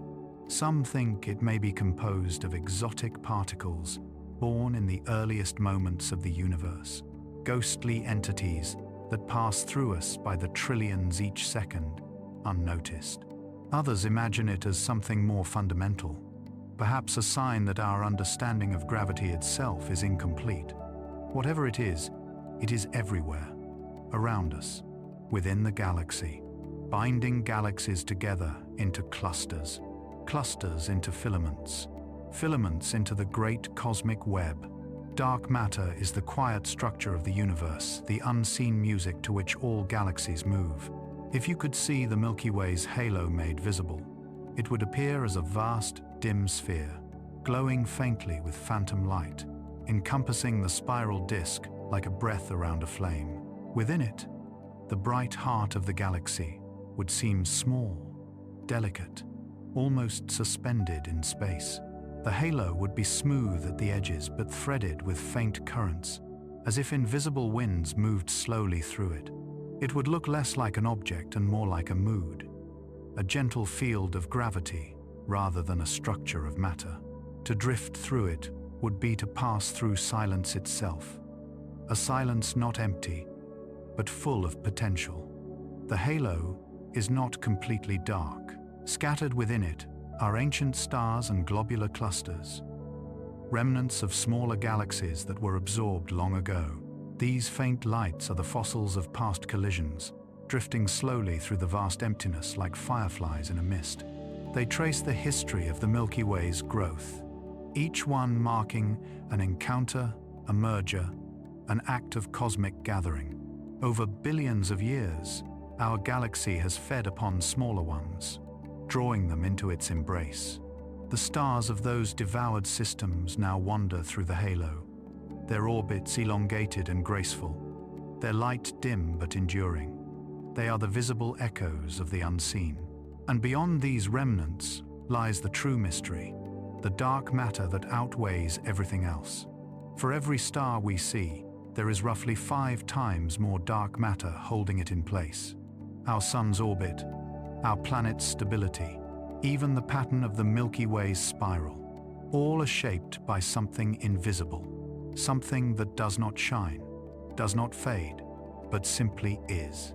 The dark halo does not compete with the stars. It supports them, giving them the quiet assurance of belonging. It is the gravity of stillness, the strength that does not demand attention. There is a strange comfort in knowing that most of what sustains the galaxy cannot be seen. The visible world, the glowing stars, the bright nebulae, the drifting clusters, is only a small fraction of reality. The rest exists in silence, unseen but steadfast. It is a reminder that what is invisible is not always unreal, that presence does not depend upon brightness. Just as the dark of night holds the stars in relief, so the dark matter halo holds the galaxy in form. The unseen is what allows the seen to shine. In many ways, the halo is like the space between breaths. It is what gives rhythm to the galaxy's motion. It does not shine itself, but it gives shape to shining.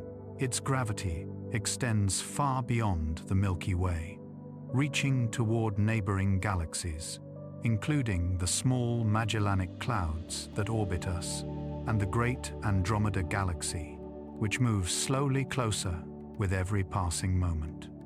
These massive halos are not isolated.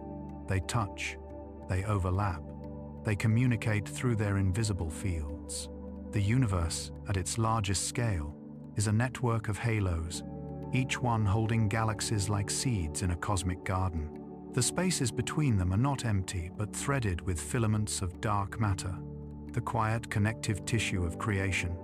In the life of the galaxy, the halo is eternal. Stars are born and die. Arms twist and fade.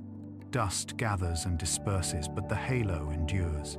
It changes only slowly, responding to the gradual infall of matter, the merging of small systems, the long gravitational tides of cosmic time. It is, in a sense, the Milky Way's memory, preserving the paths of things long vanished.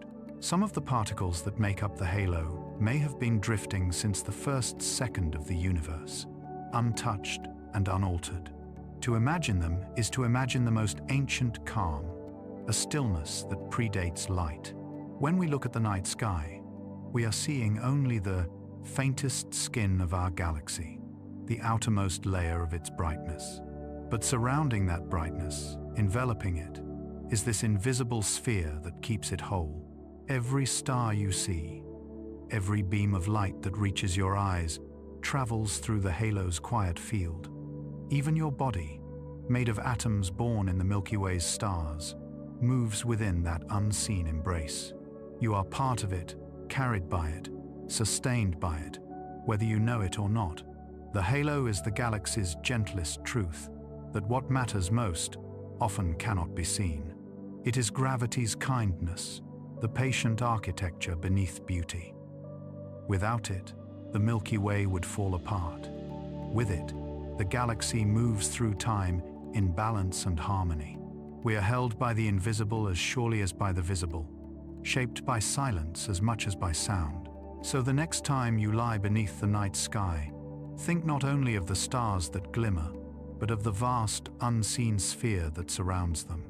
Think of the invisible halo extending far beyond what your eyes can grasp, holding every beam of light, every orbit, every dream in its quiet gravity. There is peace in knowing that we are part of something we cannot see, something vast and steady and kind. The halo does not ask for our notice. It only offers its gentle strength, keeping the galaxy together, holding the stars like breath held softly in the chest of the universe. 12. The spiral pattern that isn't a solid thing.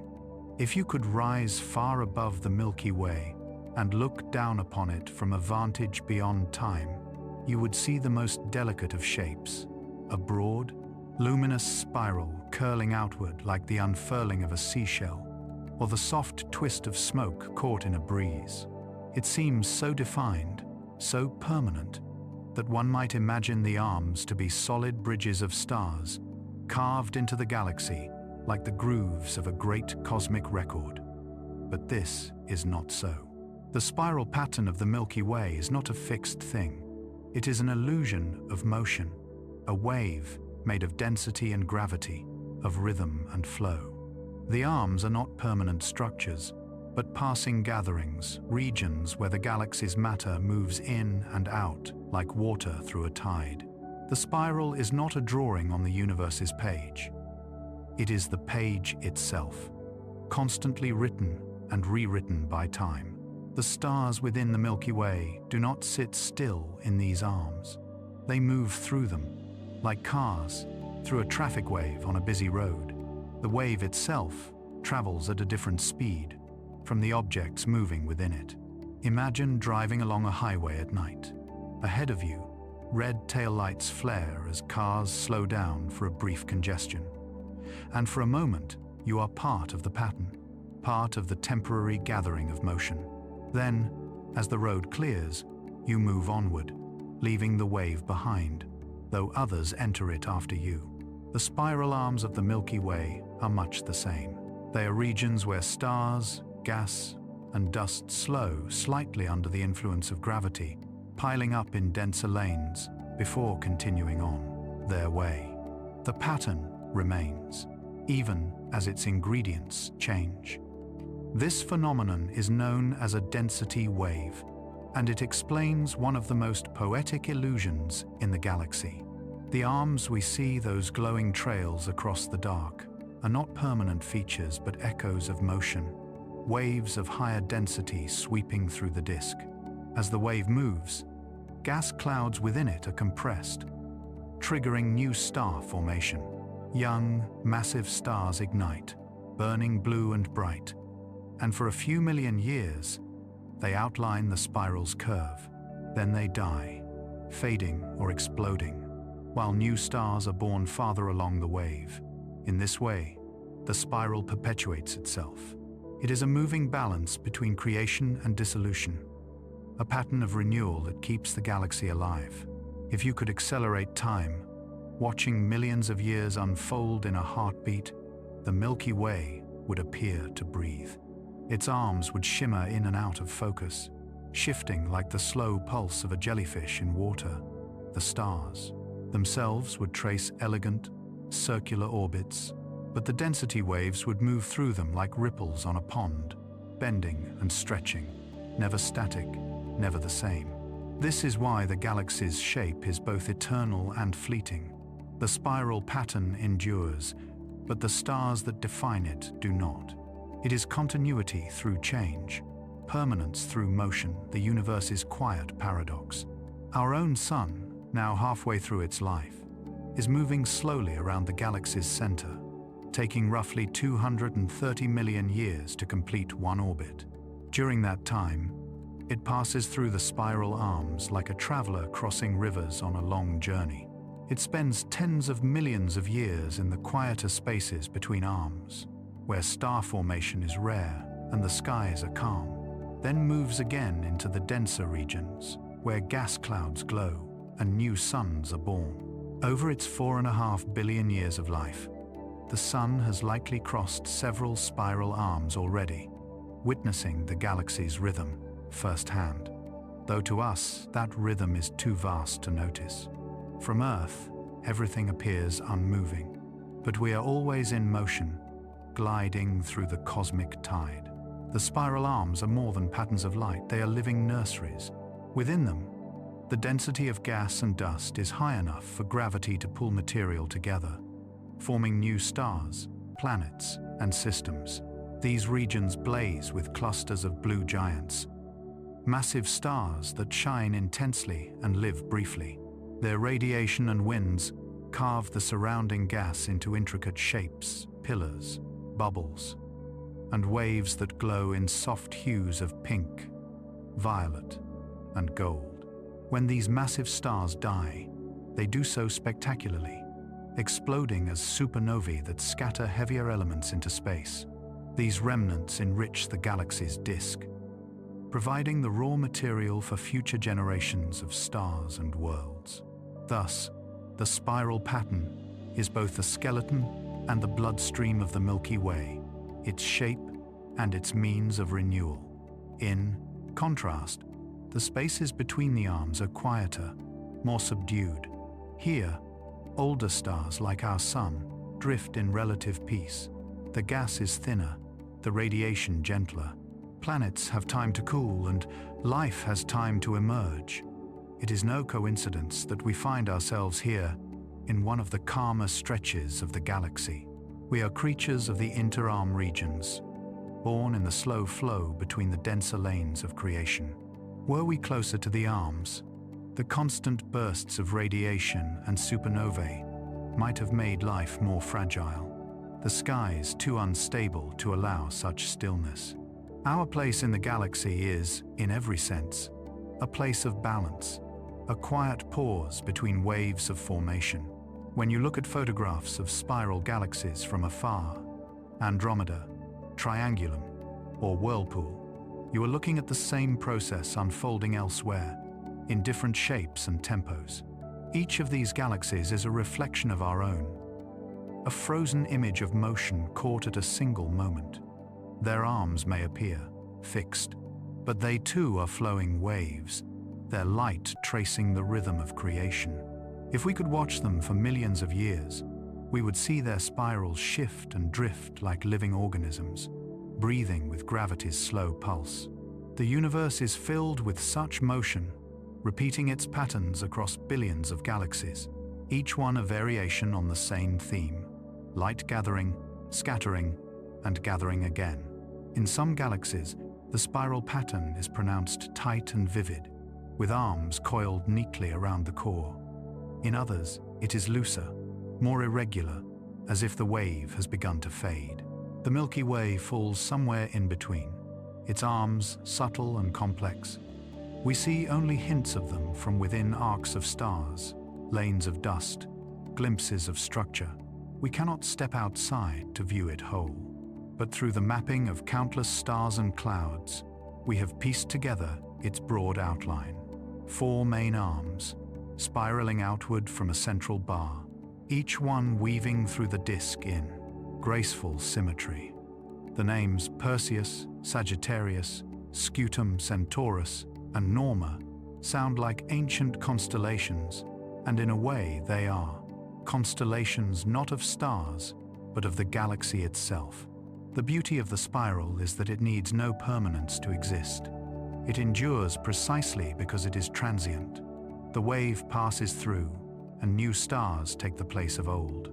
The pattern is memory without fixed form, a dance without an end. It is this ephemeral balance that gives the Milky Way its grace, the sense of something alive, yet unhurried.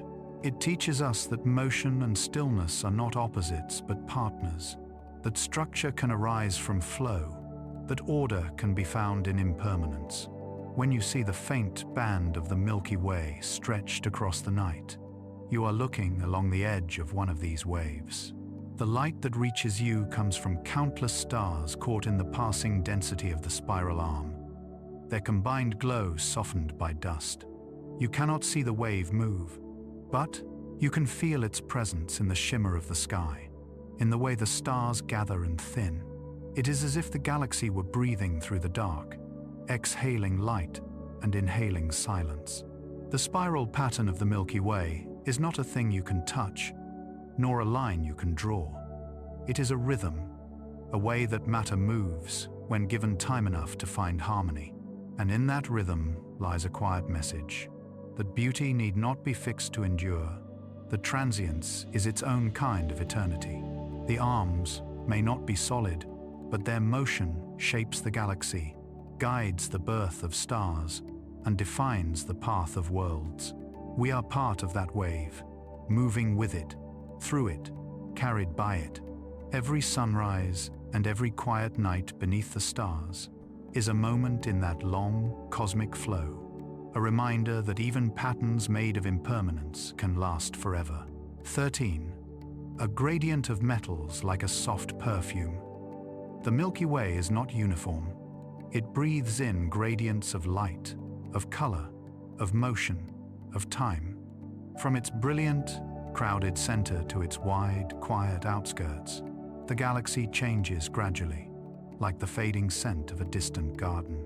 Astronomers call this variation a metallicity gradient, the gentle decrease in the abundance of heavy elements as one moves outward from the core. In scientific terms, metals are anything heavier than hydrogen and helium, carbon, oxygen, iron, gold, and all the elements that form worlds and living things. In poetic terms, they are the dust of memory, the perfume of ancient stars. The inner regions of the Milky Way are rich in these elements, their air thick with the aroma of long creation. The outer edges, by contrast, are simpler, purer, more like the early universe. The galaxy is a story written in chemistry, and every chapter has its own scent. At the center, where stars have lived and died for billions of years, the enrichment is deep. Supernovae, those brilliant final breaths of massive stars, have scattered their elements through space countless times, and each generation of stars has gathered from this residue, adding its own chapter to the cosmic cycle.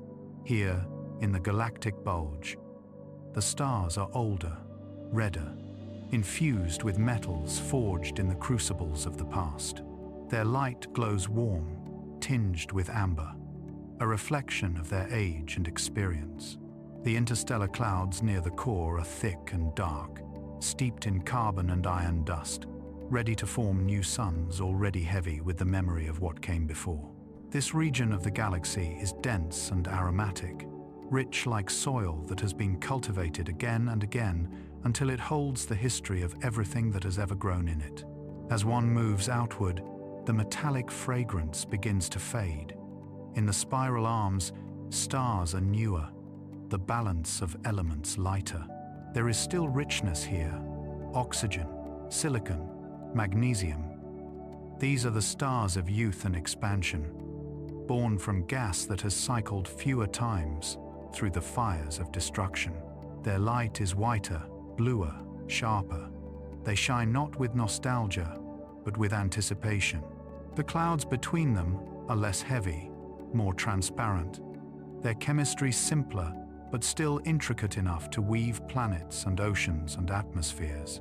In the arms of the galaxy, life finds its balance, a compromise between the rich complexity of the center and the clarity of the outer disk. Farther still, in the galactic outskirts, the stars grow sparse, their composition simpler. There, the metallic elements are fewer, perhaps 1/10 of what is found near the core.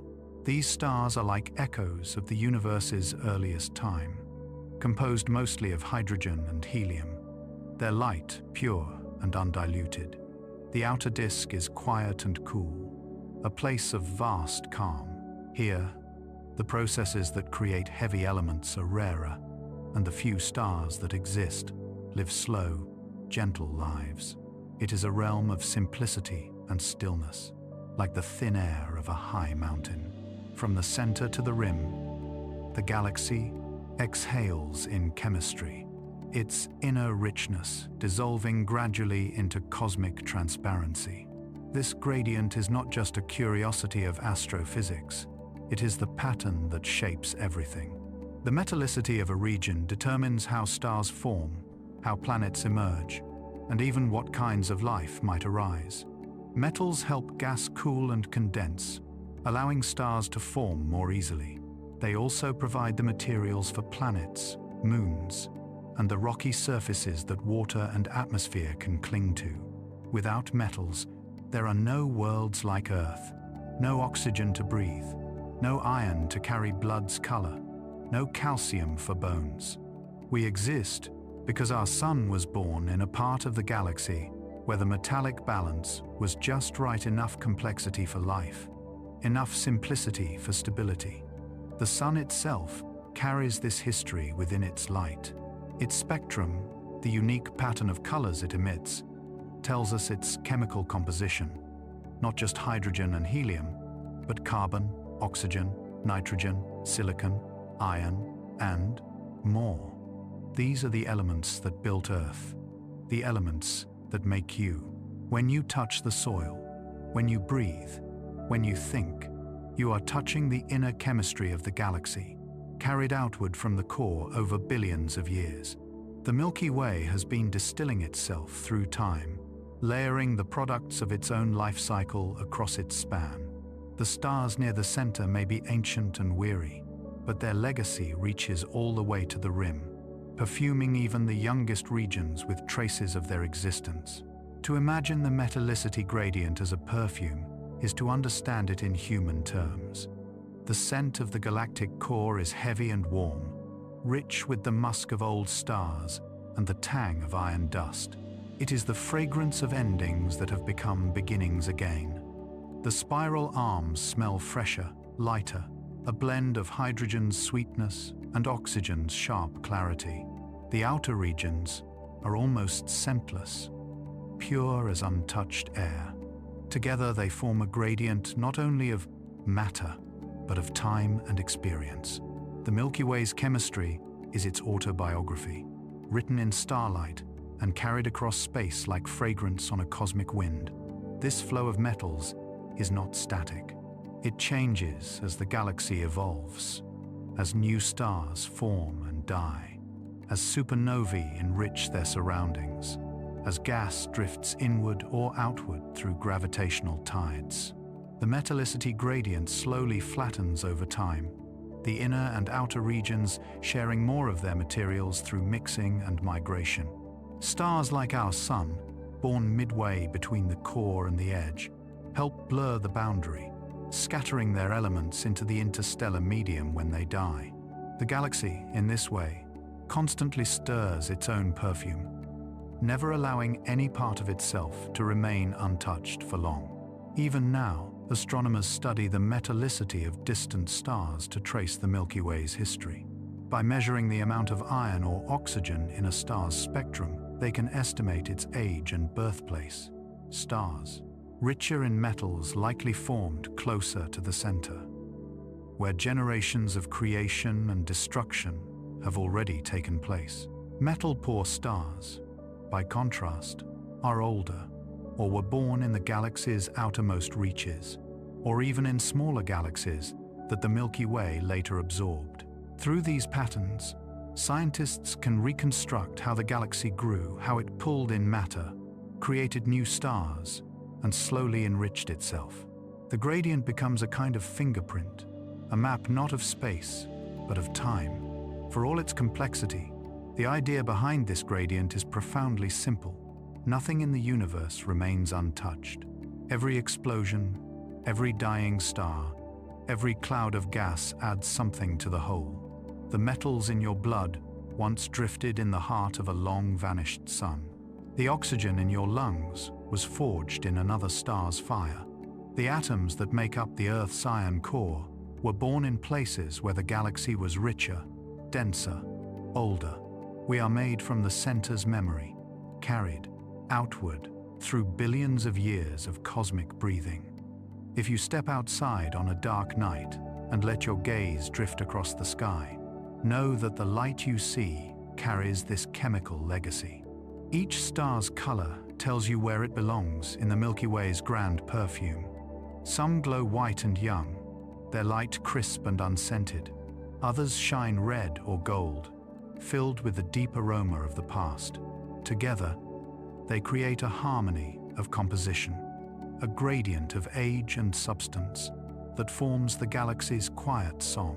The Milky Way, for all its motion and brilliance, is at heart an alchemist, a patient artist transforming the simple into the complex, hydrogen into gold, emptiness into life.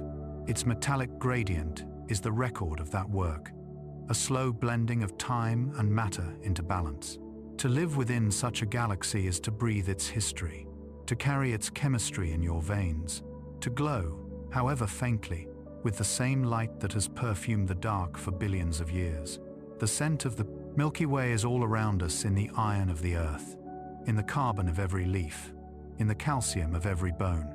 It is the fragrance of persistence, the trace of every star that ever was, still drifting, still giving shape to all that shines and all that dreams. 14. The satellite galaxies, gentle companions in orbit, beyond the glowing arms of the Milky Way, where the galaxy's light begins to dissolve into the quiet black of intergalactic space.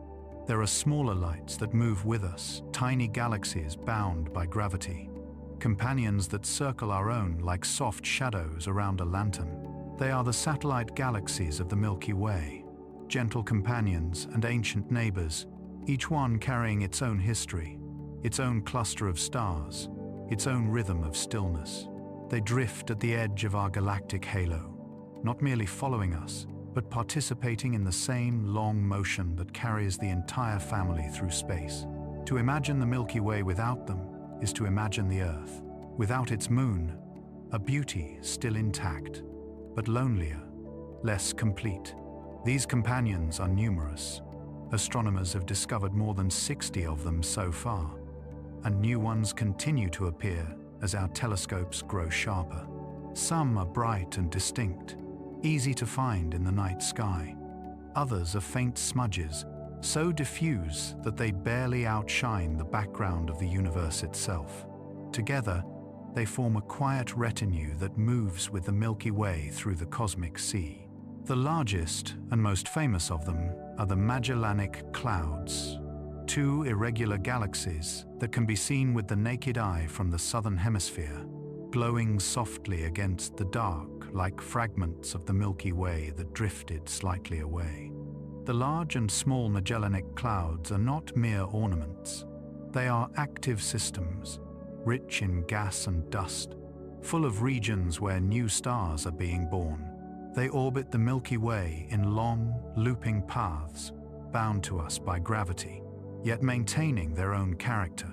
Between them and our galaxy stretches a faint stream of hydrogen gas called the Magellanic Stream, a ribbon of material drawn out by the tides of gravity as the two galaxies interact with us and with each other.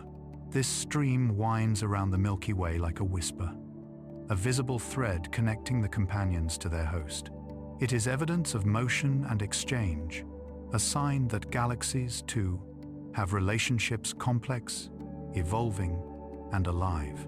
When you look at the Magellanic Clouds through a telescope, they do not resemble the grand spirals of astronomy's postcards.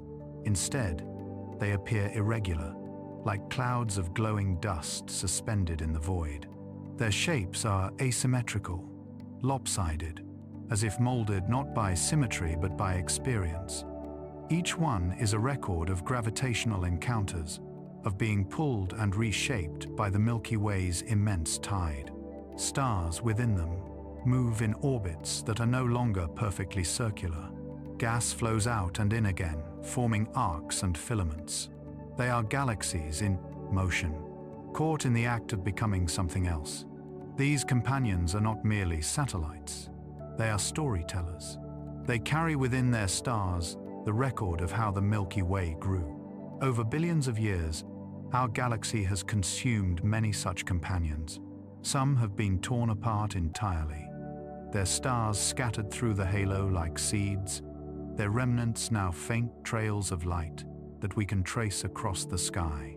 These stellar streams arc around the Milky Way's disk, faint and ghostly, marking where small galaxies once passed too close and were absorbed.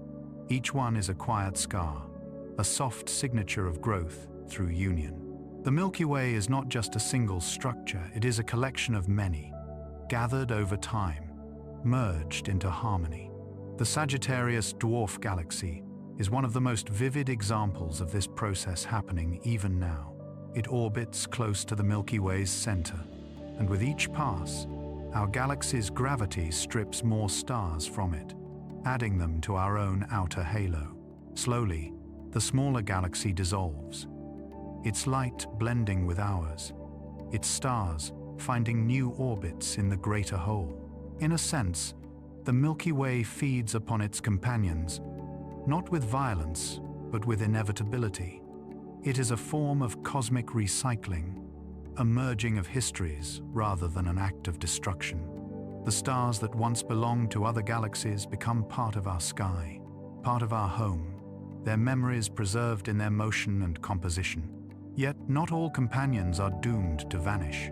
The Magellanic Clouds, though destined eventually to merge with us, are still whole and thriving, glowing with new stars and nebulous fields of gas.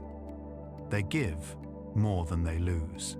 Their interactions with the Milky Way likely help to trigger star formation within our galaxy's outer disk, sending waves of gas and energy that ripple through our spiral arms.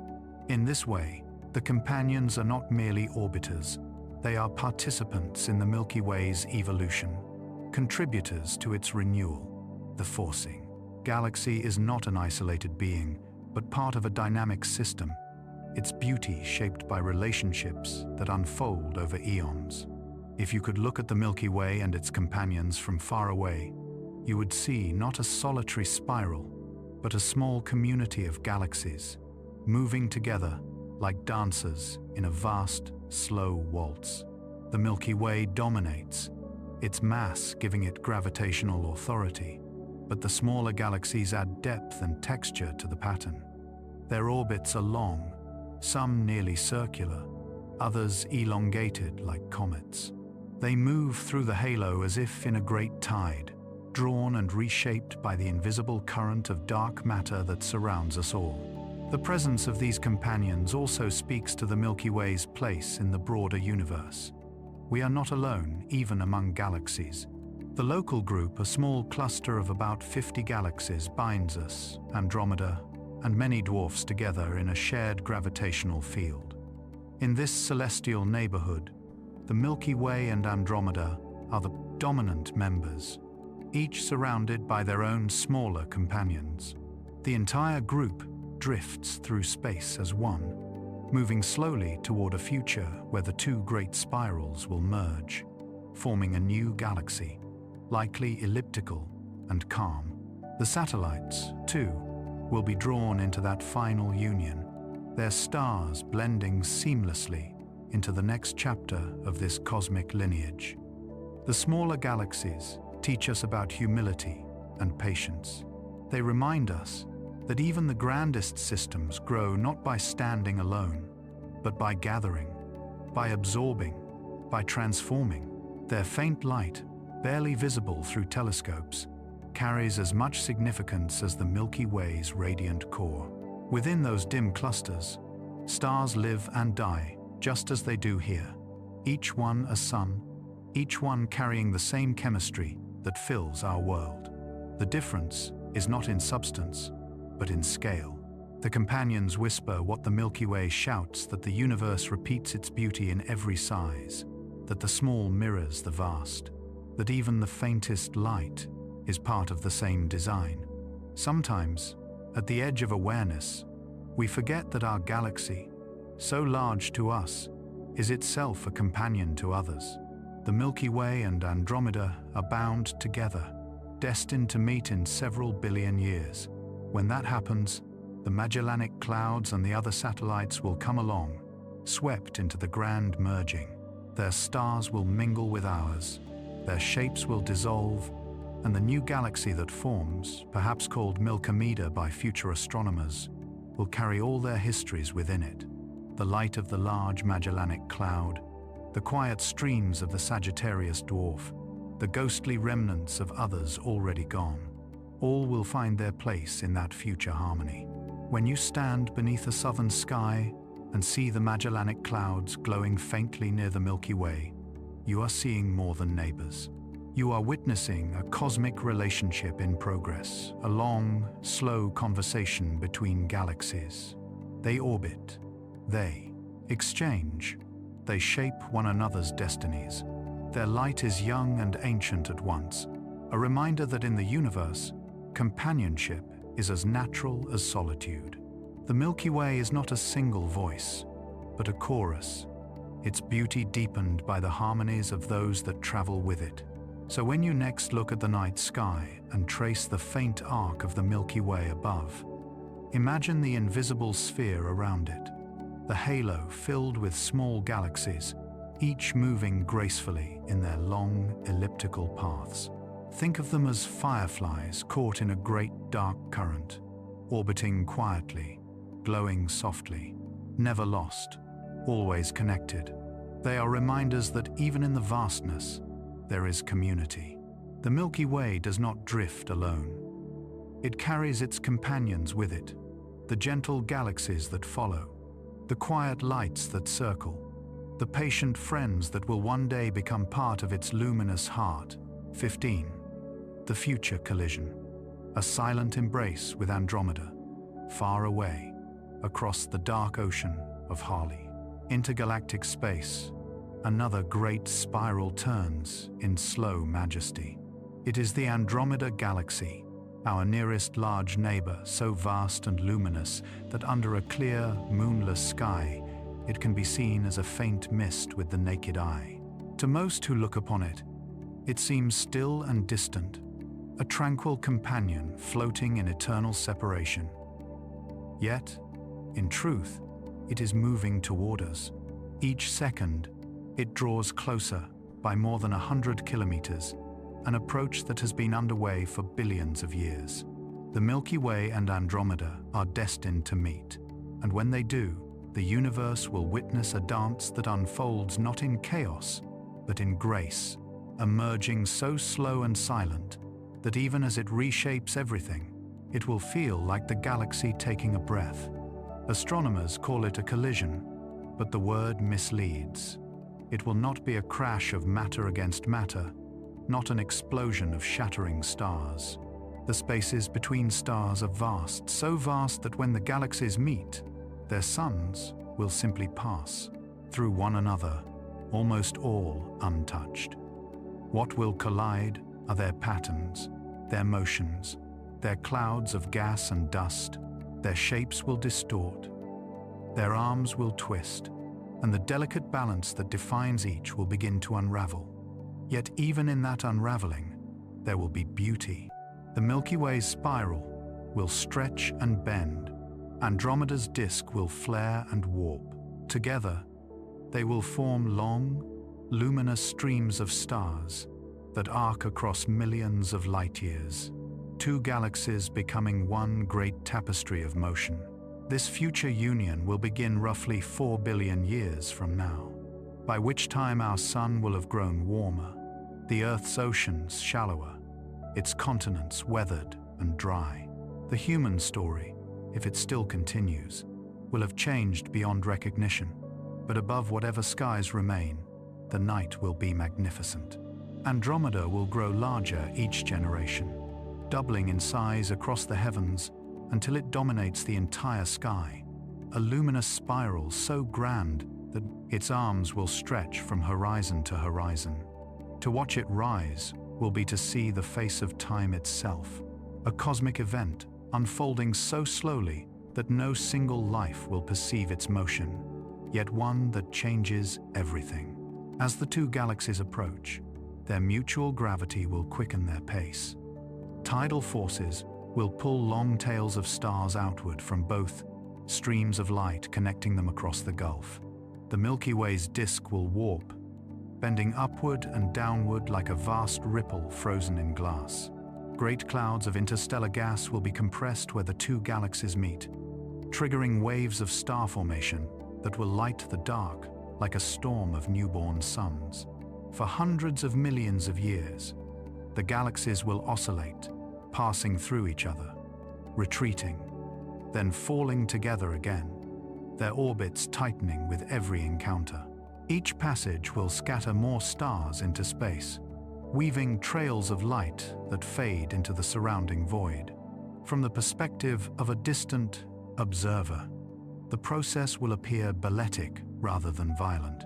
Two spirals, golden and blue, drawn together in slow motion, spiraling inward until they fuse. The final merger will not end in destruction, but in transformation. The elegant arms will dissolve into a single, vast, elliptical shape, an orb of light, surrounded by faint shells of stars, the remains of its once separate forms. Astronomers call such a future galaxy Milky Way, a word that carries both playfulness and awe, a reminder that from two distinct systems will come one new whole. It will shine more brightly than either of its parents for a time, as waves of young stars flare into being and then settle into the calm maturity of an old, round galaxy. For the stars themselves, the experience will be silent.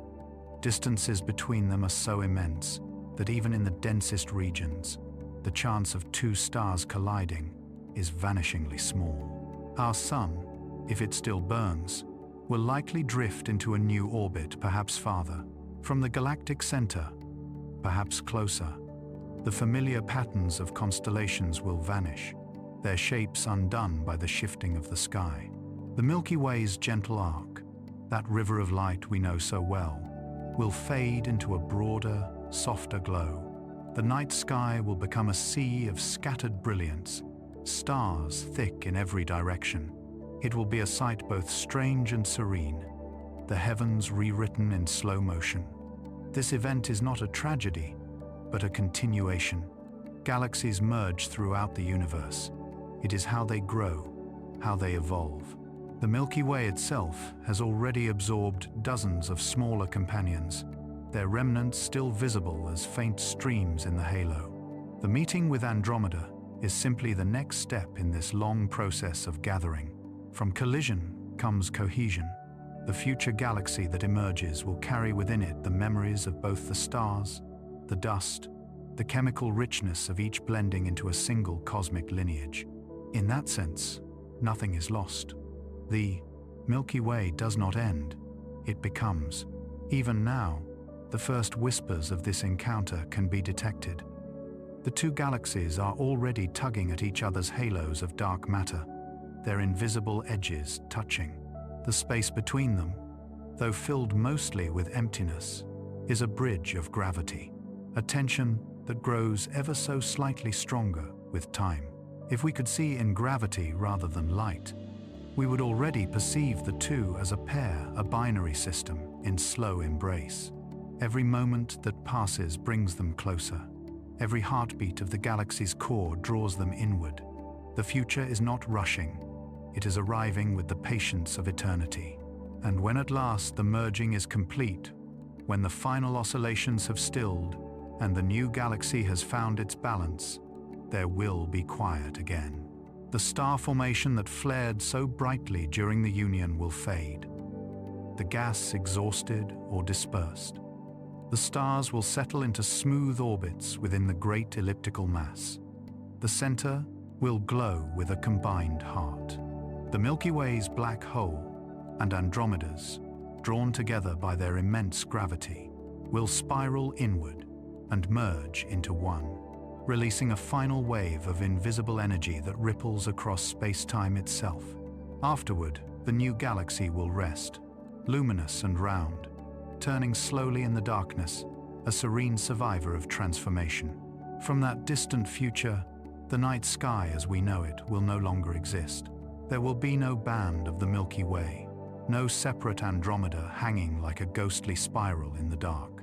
Instead, there will be one immense, golden sphere of light, spanning the heavens, a single galactic home. Beyond it, the other galaxies of the local group may have merged as well, forming a small cluster of radiant giants, surrounded by the deep black of an expanding universe. Over even longer timescales, the expansion of the cosmos will carry those distant galaxies farther away, their light stretching into red and then into darkness, until only Milkomeda remains visible in its own patch of eternity. The universe will grow quiet again, as if exhaling after the long, slow song of creation. And yet, there is something profoundly peaceful in this vision. The merging of galaxies is not destruction, but union, the blending of trajectories, the soft erasure of boundaries. It is the cosmos showing us that even on the grandest scale, separation is temporary, and all things that drift apart will one day come together again. The Milky Way and Andromeda are not fated to collide in violence, but to join in harmony, becoming one. Their encounter will be a slow, beautiful act of remembrance, a return to wholeness. So when you look up tonight, and perhaps you catch a faint glimpse of Andromeda rising above the horizon, think of it not as distant, but as approaching a future companion, already bound to us by gravity, already whispering across the void. Its light, ancient and soft, left that galaxy 2.5 million years ago, long before humans first walked the Earth. And yet, it is destined to join ours in the most intimate of embraces. Between the Milky Way and Andromeda, the space is not empty. It is filled with patience, with inevitability, with love on a cosmic scale. And in that distant future, when the two become one, the stars will tell the same quiet story that they tell now, that all motion leads toward connection, and that even across the great dark, everything that drifts will one day come home. 16. The quiet drift through cosmic night. Long after the Milky Way and Andromeda have finished their slow celestial embrace, the universe will continue to expand. The newborn elliptical galaxy Milkomeda will float in a darkness that grows ever deeper. The distant galaxies that once shared the sky will slip away, carried outward by the swelling fabric of space. Their light will stretch into red, then into black, until no telescope, no eye, no thought can reach them. The universe will become quieter. The stars will remain, but the night around them will thicken, soft and absolute. It will be the beginning of what astronomers call the cosmic night, an age when light travels farther than it ever has before, only to find nothing waiting to reflect it back. At first, there will still be brightness. The new galaxy will be full of young stars, kindled by the merging of gas and dust during the collision. Great clusters of blue suns will blaze for a few million years, painting the heavens with the color of energy. But these bright stars burn fast. One by one, they will exhaust themselves, leaving behind white dwarfs, neutron stars, and black holes. The glow of the galaxy will slowly soften, turning from blue to gold to red. Its arms, if any remain, will fade into a smooth, luminous haze. And though countless stars will still shine, they will do so against a backdrop of widening dark, their light no longer balanced by the glow of other galaxies beyond. To live in that future, if anything, would be to exist in a gentler, dimmer universe. The cosmic microwave background, the faint echo of the Big Bang that still hums through space today, will have cooled beyond detectability. The night sky, now filled with distant galaxies, will reveal only the stars of Milkomeda, and the faint glimmer of its own halo. The idea of universe will shrink from the infinite panorama we now see to a single island of light. For its inhabitants, if there are any, this galaxy will be all that remains, and they will believe, quite naturally, that theirs is the entire cosmos. Yet even in that isolation, there will be grace. The galaxy's core will continue to glow, its great black hole feeding occasionally on drifting gas and passing stars. Around it, billions of suns will continue their orbits, each carrying its own system of planets, moons, and dust. The outer regions will remain vast and quiet, their stars aging slowly, their light traveling across tens of thousands of years to meet other eyes, or none at all. It will be a universe pared down to essentials: light, darkness, gravity, and time. Over the next 100 billion years, star formation will wane. The raw material, the hydrogen and helium clouds that fuel new suns, will grow thin and exhausted. One by one, the galaxies of the universe will enter the same stage, their bright young generations replaced by long-lived red dwarfs, small, dim stars that burn for trillions of years.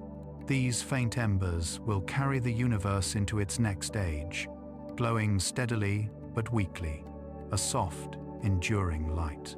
The sky will no longer be bright with newborn fire, but warm with the calm of endurance.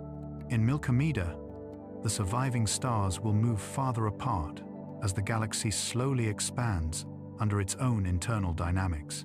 The great elliptical form will settle into balance, a luminous cloud of aging suns orbiting a quiet core. The light of the galaxy will be red, serene, full of memory.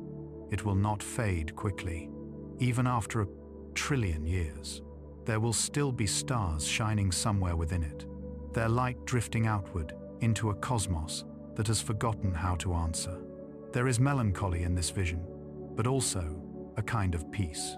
The universe is not dying. It is deepening into stillness. Just as a fire burns brightest before the last embers glow, the cosmos will pass from brilliance into tranquility. Its expansion will continue forever, carrying away what remains of light and matter, stretching time until events themselves grow rare. Galaxies like Milky Way will drift in solitude, each surrounded by an ever-growing sphere of darkness, like lanterns suspended in infinite night.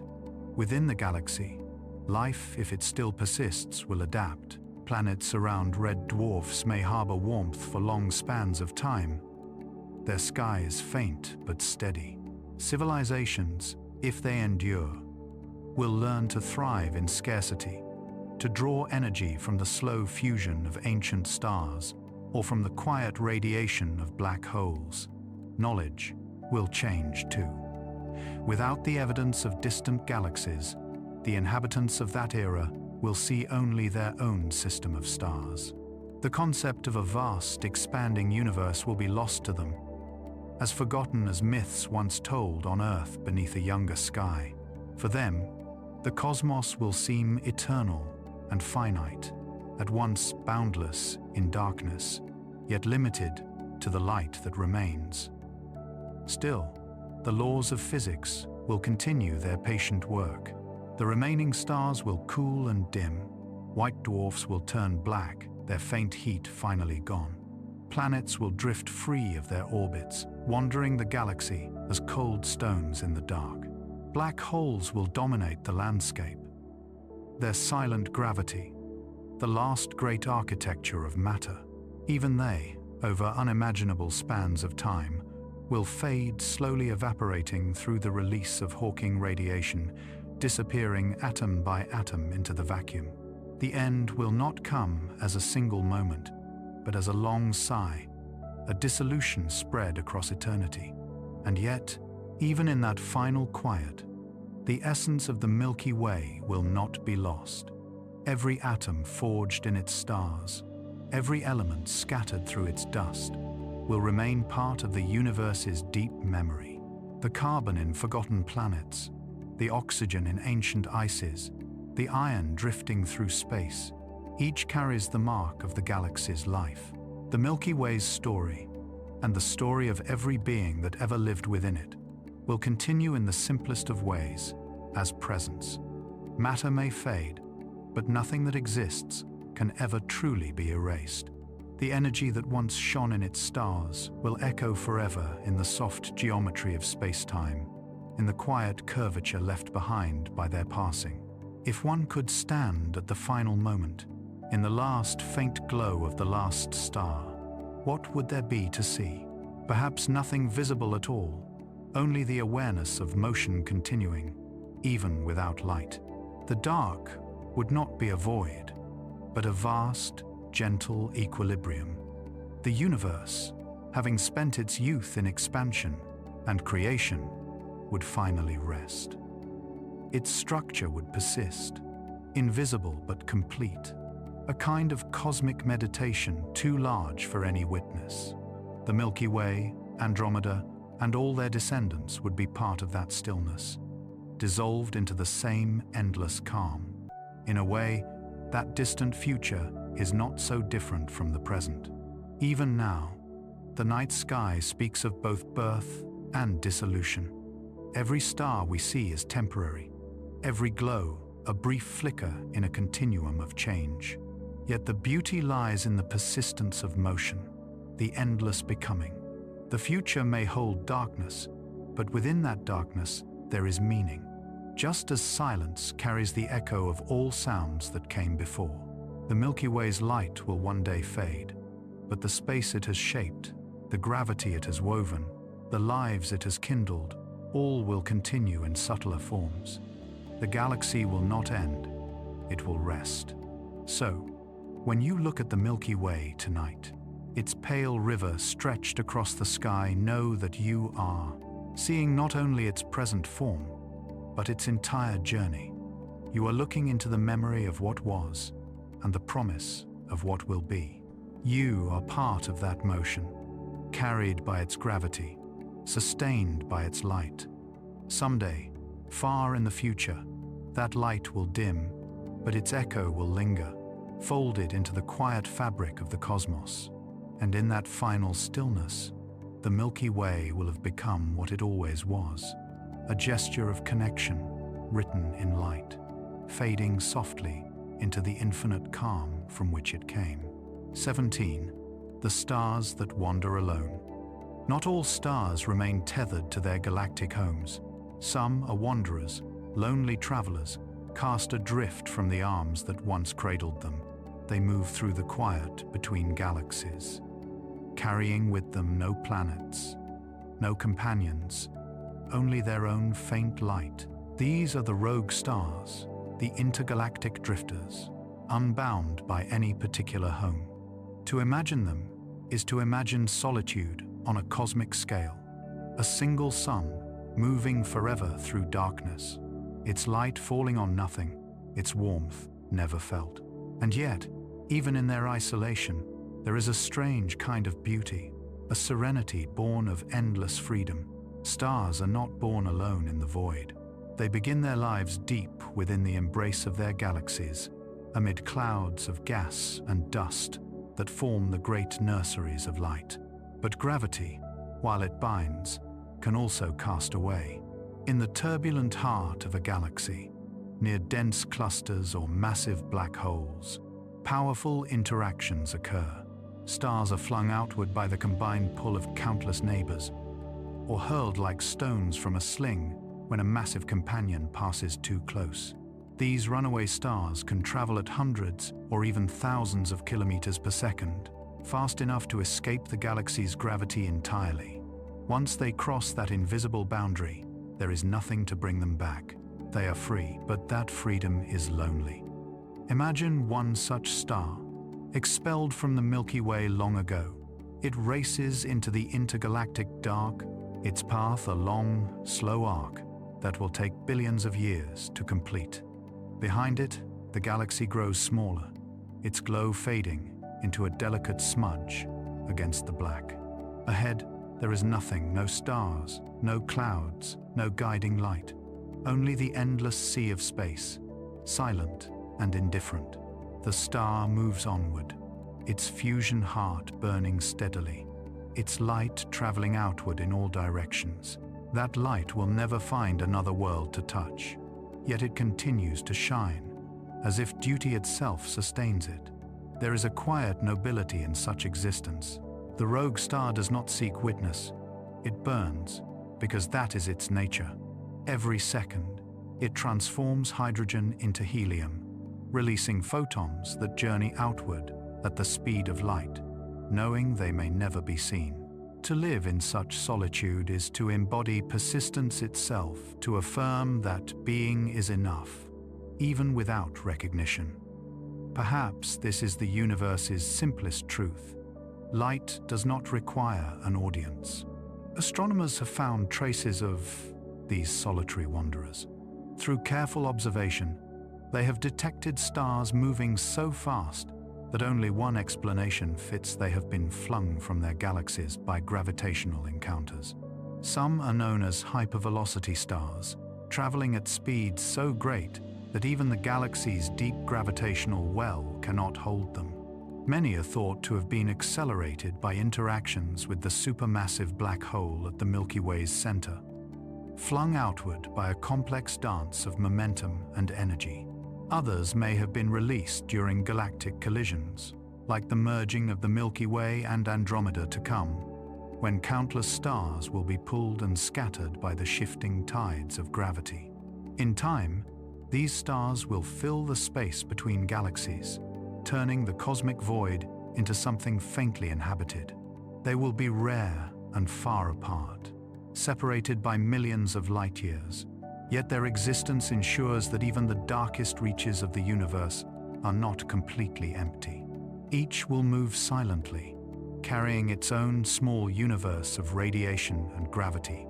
Around some long-lost planets might still orbit, pulled along for the endless journey. Others may travel completely alone, their light destined to fade unseen. If one could stand on a planet orbiting such a rogue star, if life could somehow cling to such a world, the sky would be unlike any ever imagined. There would be no constellations, no Milky Way, no familiar points of reference. The heavens would be almost entirely black, illuminated only by the faint glow of the home star itself. Perhaps, faintly, one or two other rogue stars might be visible as dim, solitary specks, their light barely piercing the dark. It would be a world of infinite night, where the star's presence would be everything, the sole beacon in an otherwise unending sea. And yet, what a comfort that light would be. In that solitude, it would represent everything that endures: warmth, gravity, the promise of continuity. As the eons pass, these wandering stars will grow old. The more massive ones will live quickly and die in flashes of supernovae, scattering their elements into the void. Their ashes, iron, carbon, oxygen, will drift endlessly, forming invisible clouds that stretch across space. Lighter stars will last longer, billions or even trillions of years, slowly cooling into red embers. Eventually, when their fuel is gone, they will become white dwarfs, still glowing faintly, slowly fading over unthinkable stretches of time. Long after the galaxies themselves have dimmed, these solitary remnants will continue to shine, scattered through the void like sparks from a fire that has gone cold. In the far future, when the cosmic expansion has carried all galaxies beyond each other's sight, these rogue stars may be among the last visible things in the universe. Their light, though dim, will be the final whisper of creation's energy. If any consciousness remains to see them, those beings will know only isolation, one star here, another there, each surrounded by immeasurable dark. But perhaps they will also understand something that we, living in a bright and crowded cosmos, can only sense dimly: that solitude is not emptiness. The universe, even in its quietest moments, is still full of purpose, full of persistence, full of light. In their quiet wanderings, these stars are like the thoughts of the galaxy itself, scattered, drifting, each carrying a fragment of memory. The Milky Way's influence stretches with them, though faintly. Their paths are shaped by its gravity long after they have left its borders, as if the galaxy's hand still lingers, gently guiding their motion. They are its emissaries to the deep, the traces it leaves behind in the greater dark. There is a kind of poetry in this dispersal. When galaxies merge, when black holes collide, when stars are thrown into exile, the universe does not lose itself. It redistributes its light, sending it outward into the spaces between, ensuring that even in the emptiest reaches, something still shines. The rogue stars remind us that belonging is not always a matter of proximity. To be cast away is not to be forgotten. Their light travels onward, perhaps to no destination, but still it travels, still it illuminates. Even here, on our small world, we are not so different. Each of us carries within our atoms the remnants of ancient stars, materials flung outward by supernovae that once burned in distant corners of the Milky Way. We, too, are wanderers of a kind, adrift in a vast, expanding universe. The stars that move alone are not symbols of loss, but reflections of continuity, of light that refuses to vanish even when it has no audience left to see it. So, when you gaze at the night sky and see the faint shimmer of starlight across the dark, remember that some of those points may themselves be travelers, stars that no longer belong to any galaxy, but continue their slow passage through eternity. Their light, after all, is indistinguishable from any other. It mingles with the glow of bound stars, with the soft haze of the Milky Way, with the ancient photons that fill the universe. They wander alone, but their light joins the rest, becoming part of the great cosmic chorus. And perhaps that is the final truth of the wandering stars, that even in their solitude, they are not truly alone. Every photon they release becomes part of something larger, merging with all the other light that ever was. Their journey never ends. It simply continues, quiet and infinite. They move through the dark not in exile, but in harmony. Reminders that even in the most distant reaches of space, the universe still remembers how to shine. 18. The dust between the stars. When you look up at the Milky Way on a clear, dark night, it seems at first to be a river of pure light, a seamless current of stars flowing through black space. But if you look more closely, or if your eyes adjust to the subtlety of its pattern, you begin to notice the shadows.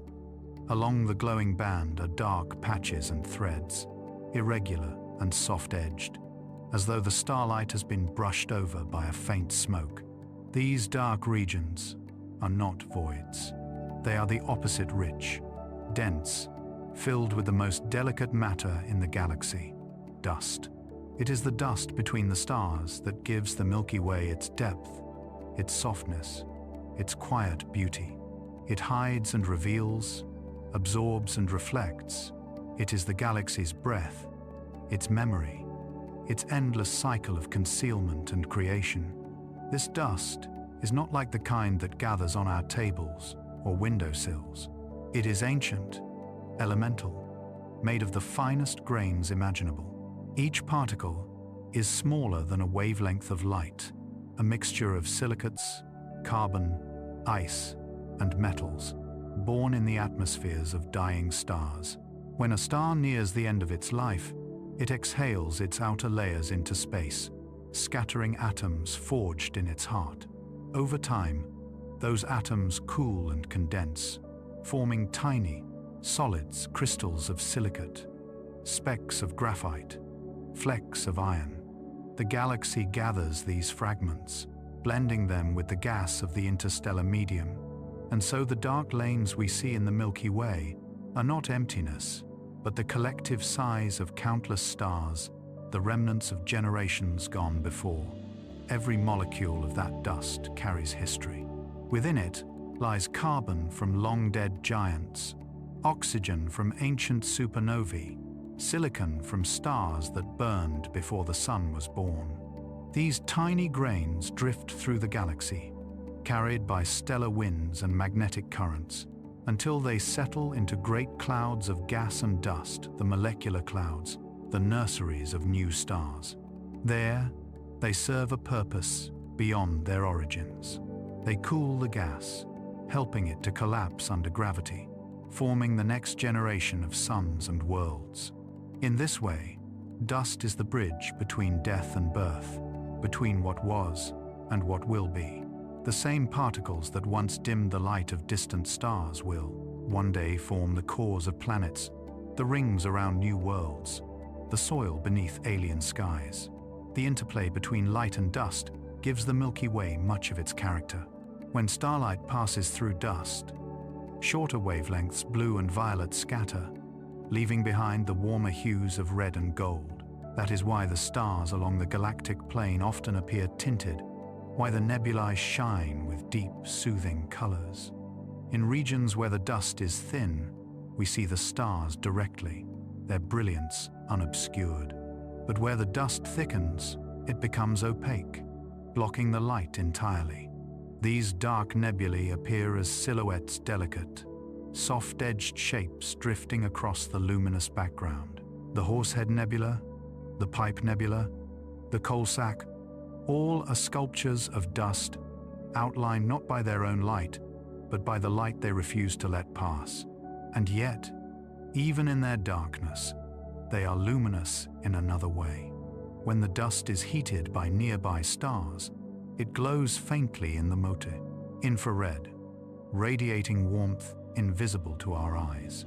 Telescopes tuned to these longer wavelengths reveal what the visible spectrum hides: vast, intricate structures of filaments, tendrils, and knots stretching across space.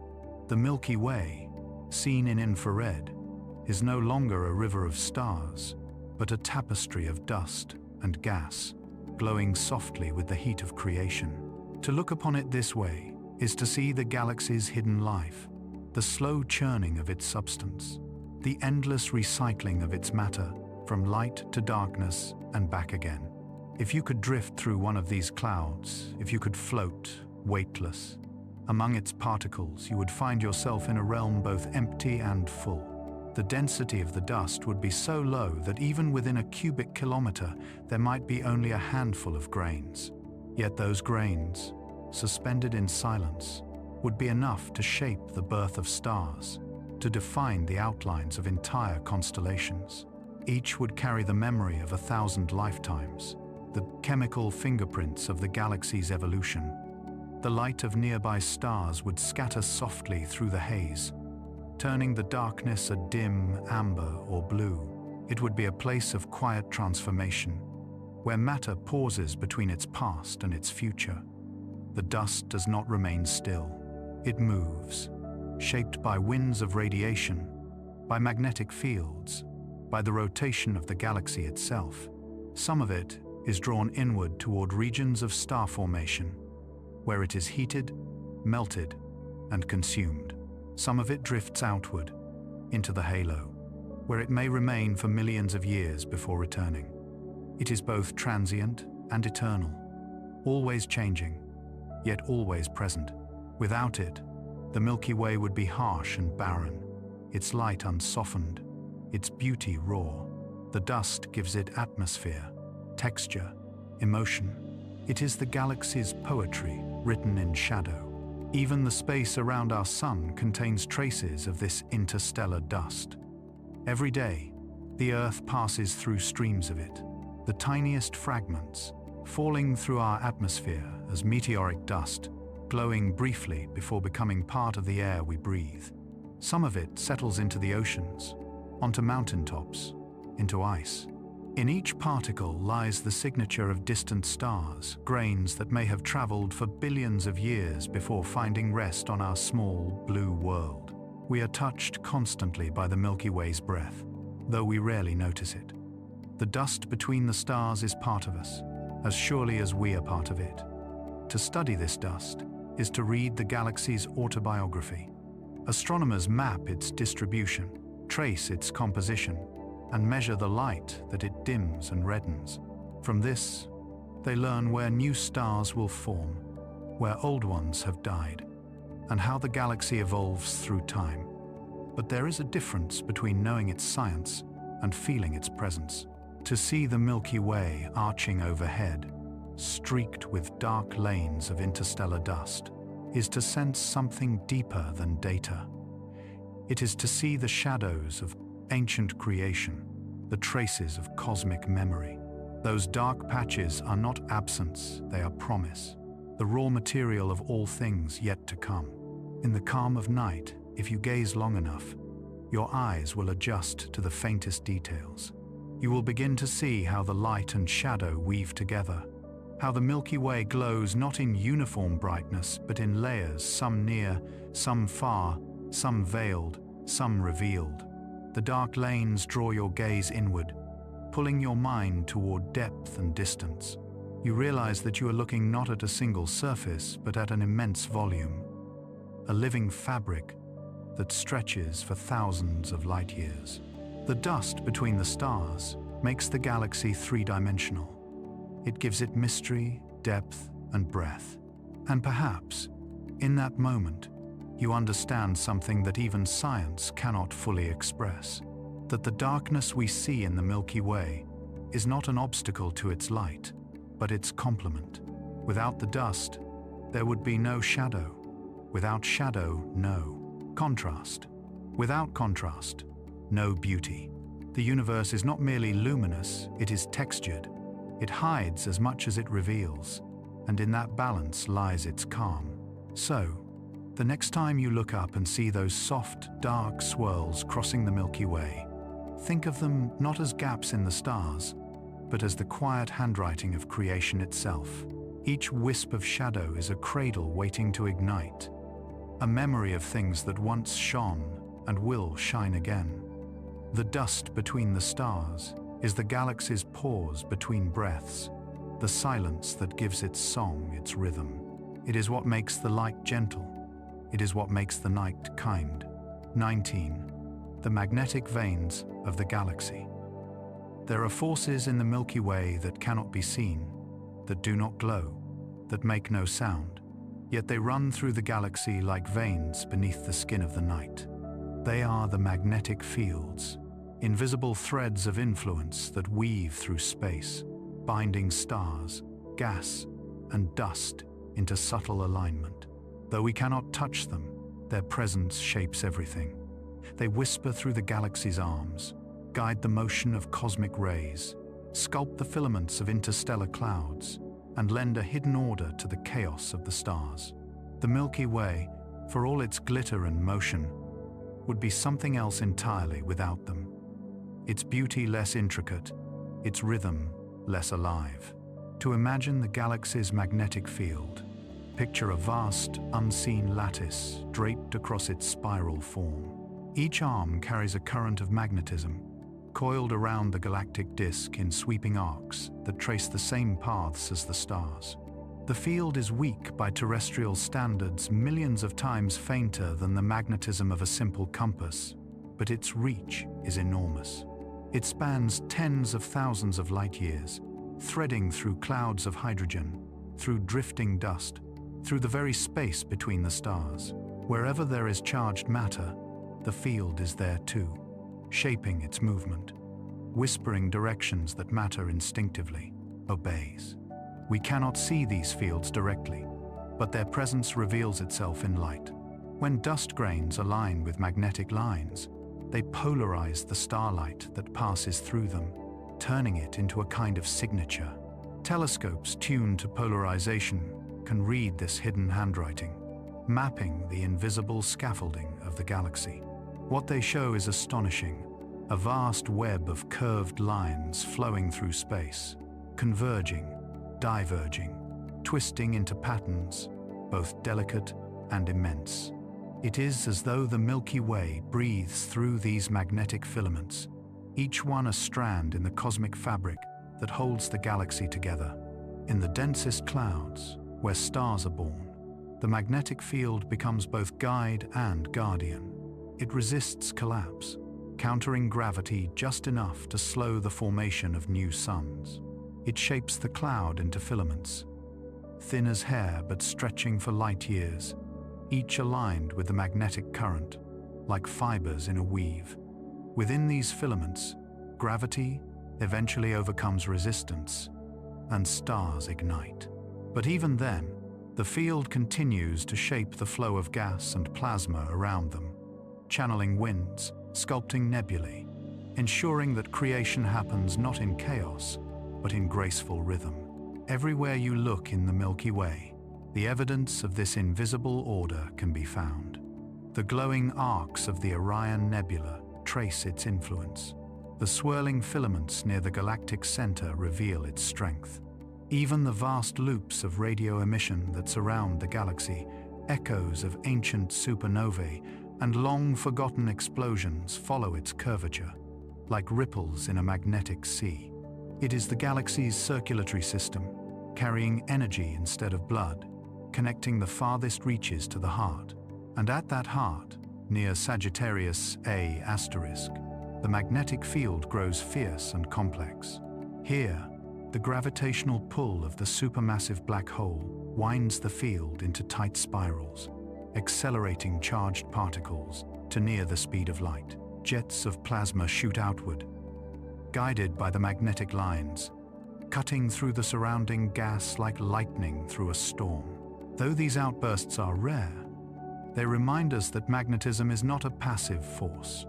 It can store energy for eons and release it in moments, changing the landscape of space itself.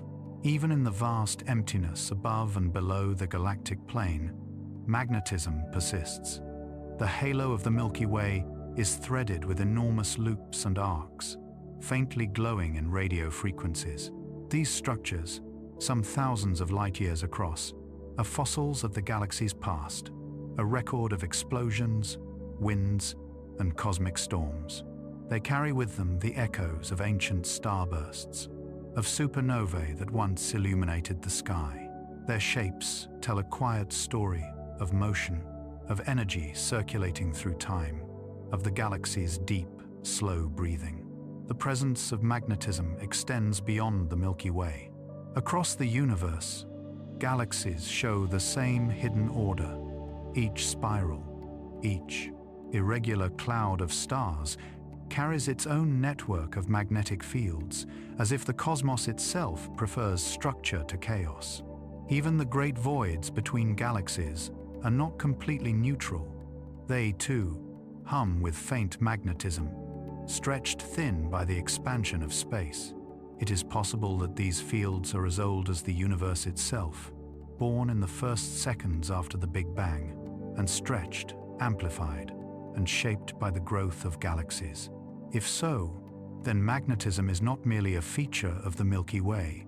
It is a language of the universe, older than stars, quieter than light, persistent as gravity. If we could see the galaxy's magnetic field as it truly is, the sight would be overwhelming. The night sky would not be empty and dark, but filled with glowing filaments, threads of light weaving through every star, wrapping the spiral arms in luminous strands. The Milky Way would appear like a great luminous fabric, alive with current, every star connected to the next through invisible lines. It would be both web and wave, both map and melody. And though the field is intangible, it would have texture, smooth in some regions, tangled in others, like the grain of wood or the current of wind across water. It would be the shape of the unseen, the quiet symmetry beneath the visible sky. The influence of these fields reaches even to us. The sun, as it moves through the galaxy, carries its own magnetic bubble, the heliosphere, which protects the solar system from cosmic rays. Yet that bubble is shaped by the Milky Way's larger magnetic field, molded by its currents, like a leaf floating on a vast invisible river.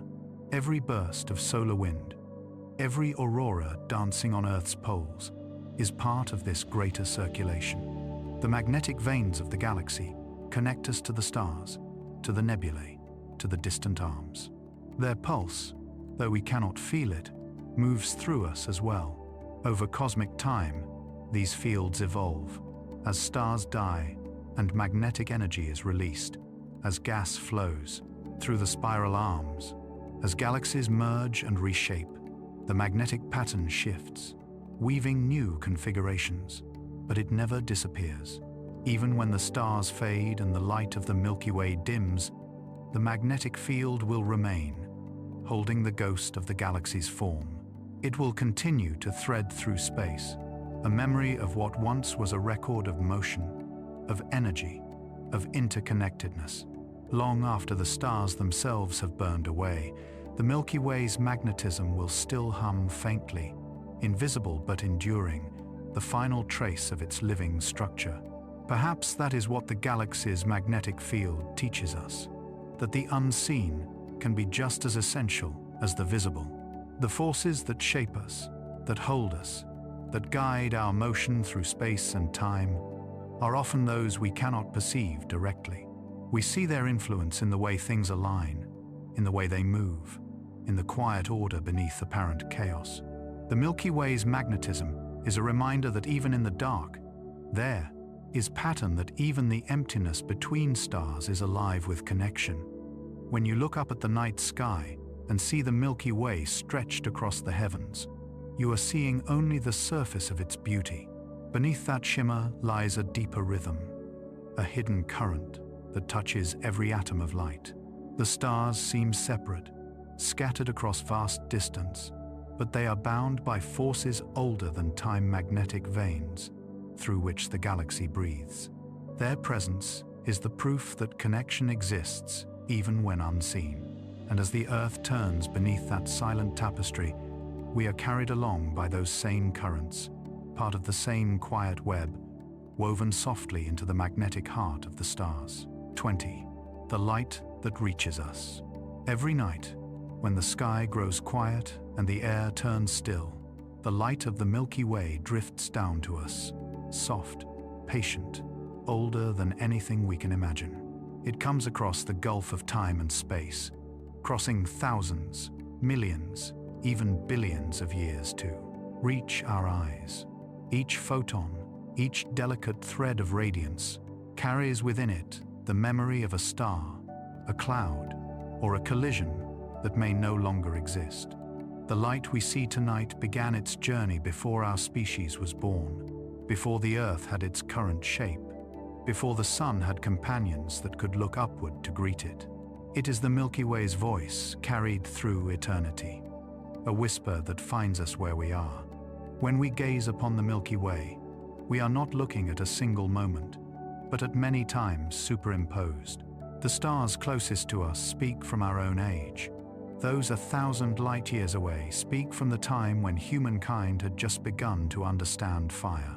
Those 10,000 light years away shine from the age when ice covered much of the earth. And still farther, stars send light that began its journey before there were humans to wonder at it at all. The galaxy is a living archive of time, each point of light a record, each shimmer an echo. We do not see it as it is, we see it as it was. And by doing so, we glimpse the long patience of existence. That light travels freely, yet it is fragile. Along its journey, it passes through clouds of dust and gas that dim it, scatter it, bend it. The dark lanes we see cutting across the Milky Way are not absences but veils, places where the light must thread its way through narrow channels, where much of it is absorbed before it can reach us. Some of the light we will never see. It is turned into warmth and re-emitted in wavelengths our eyes cannot perceive. But the light that does arrive has survived countless chances for extinction, moving unbroken through the galaxy's storms, its magnetic fields, its drifting clouds. It is the most patient traveler imaginable, moving silently through the currents of the cosmic sea, bearing witness to everything that has ever happened. It is astonishing to think that this same light carries with it information so complete that we can read the universe through it. In its spectrum are the fingerprints of the star's elements, the traces of hydrogen and helium, of carbon, oxygen, and iron. With our instruments, we can unfold that light into patterns and lines, and from them, We can tell a star's age, its temperature, its motion. The faint shimmer across the night is not just beauty, it is knowledge, encoded in color, in vibration, in wavelength. Every ray that reaches us brings a story of where it has been. Even in its silence, it speaks. There is humility in recognizing how little of this light we truly perceive. Our eyes are sensitive to only a narrow band of it, a small range of wavelengths that happen to pass through Earth's atmosphere. Beyond that range, invisible worlds of brightness exist. In radio waves, the Milky Way hums with the gentle song of cold hydrogen clouds. In infrared, it glows with the warmth of dust and the heat of stars newly formed. In ultraviolet and X-ray light, it crackles with the energy of dying stars, of pulsars, of the great winds that blow between them.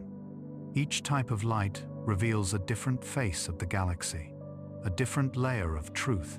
To see the Milky Way fully, we must learn to listen with all our senses, to gather every kind of light, and to weave them together into a single understanding. And yet, there is something sacred about the visible light, the soft, silvery band we see with our own eyes. It is the bridge between the human and the infinite, between perception and the cosmos itself. Every photon that touches the retina carries within it a direct connection to something far beyond our reach. The light that entered a star's surface tens of thousands of years ago, that scattered through the dust of a nebula, now completes its journey inside us. In that instant, we are part of the galaxy's story, not as observers, but as participants. The Milky Way sees itself through us. Light is also the measure of distance, of time, of everything that happens in the universe.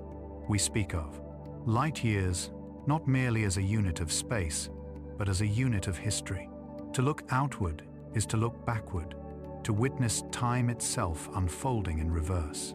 Each star in the Milky Way's band is a message from a different era. Together, they form a timeline so vast that it transcends comprehension. The galaxy's light is not a single chorus, but a symphony of epochs, a song sung by stars of every age, from the ancient red giants near the core to the young, blue suns of the spiral arms. When we see them together, we are seeing all of time at once. Sometimes, when you stand beneath that band of light and let your eyes wander across it, there comes a strange feeling of recognition, not of something remembered, but of something deeply known. It is the sense that this light is part of us, that the photons striking our skin are cousins of the energy that flows within our cells, and in a very real way, they are. The atoms that make up our bodies were forged in the hearts of ancient stars. The iron in our blood, the calcium in our bones, the oxygen in our breath, all were created in explosions that lit the galaxy billions of years ago. The light we see is the echo of our own making. When it reaches us, it is not a foreign visitor but a returning ancestor. If you could follow one beam of starlight backward, tracing it through space and time, you would find it began as a burst of energy deep in a star's core, a photon born from fusion, from the joining of atoms. That photon spent tens of thousands of years bouncing through layers of plasma, scattering from atom to atom, until it finally emerged into open space. From there, it traveled, unimpeded, for ages beyond imagination, crossing the spiral arms, glancing past planets and clouds, sometimes bending under the pull of gravity. And then, one night, it finds the Earth finds you. It enters your eye and completes its journey, its billions of years of motion ending in a moment of human wonder. Every time you look up, you are receiving light that has waited eons to meet you. When we turn our telescopes to the sky, we are extending our sight beyond what our eyes can do. But the principle remains the same: to catch light, to listen to what it tells us. The Milky Way gives freely of its light, scattering it in all directions, never withholding, never choosing its audience. It shines for no reason other than to be what it is.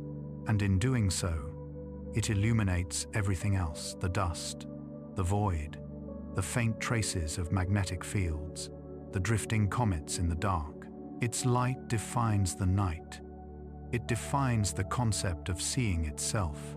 Someday, far in the future, when the galaxy has changed, when the night sky looks nothing like it does now, light will still be the messenger that connects what was to what will be. Long after the last star has faded, the final photons will continue their slow journey outward, carrying with them the story of everything that ever was. Perhaps, in some distant epoch, another, the form of life will arise to see that ancient light, to interpret its faint glimmer and realize that long ago, in a younger universe, there were stars that shone across the dark. The light of the Milky Way will be its own remembrance, crossing eternity like a letter written by a hand that no longer exists, addressed to anyone who will listen. And so, when you look up tonight and see that quiet shimmer above you, know that it is more than beauty. It is history, it is evidence, it is love, traveling at the speed of light. Every beam that reaches you has endured the cold, the dark, the vast silence between stars, just to arrive at this exact moment in your exact gaze. In that light, you are not small, you are part of a story that began before time, still being written in every photon that falls. The Milky Way speaks softly, but it speaks to you. Listen, the universe is shining its way into your eyes.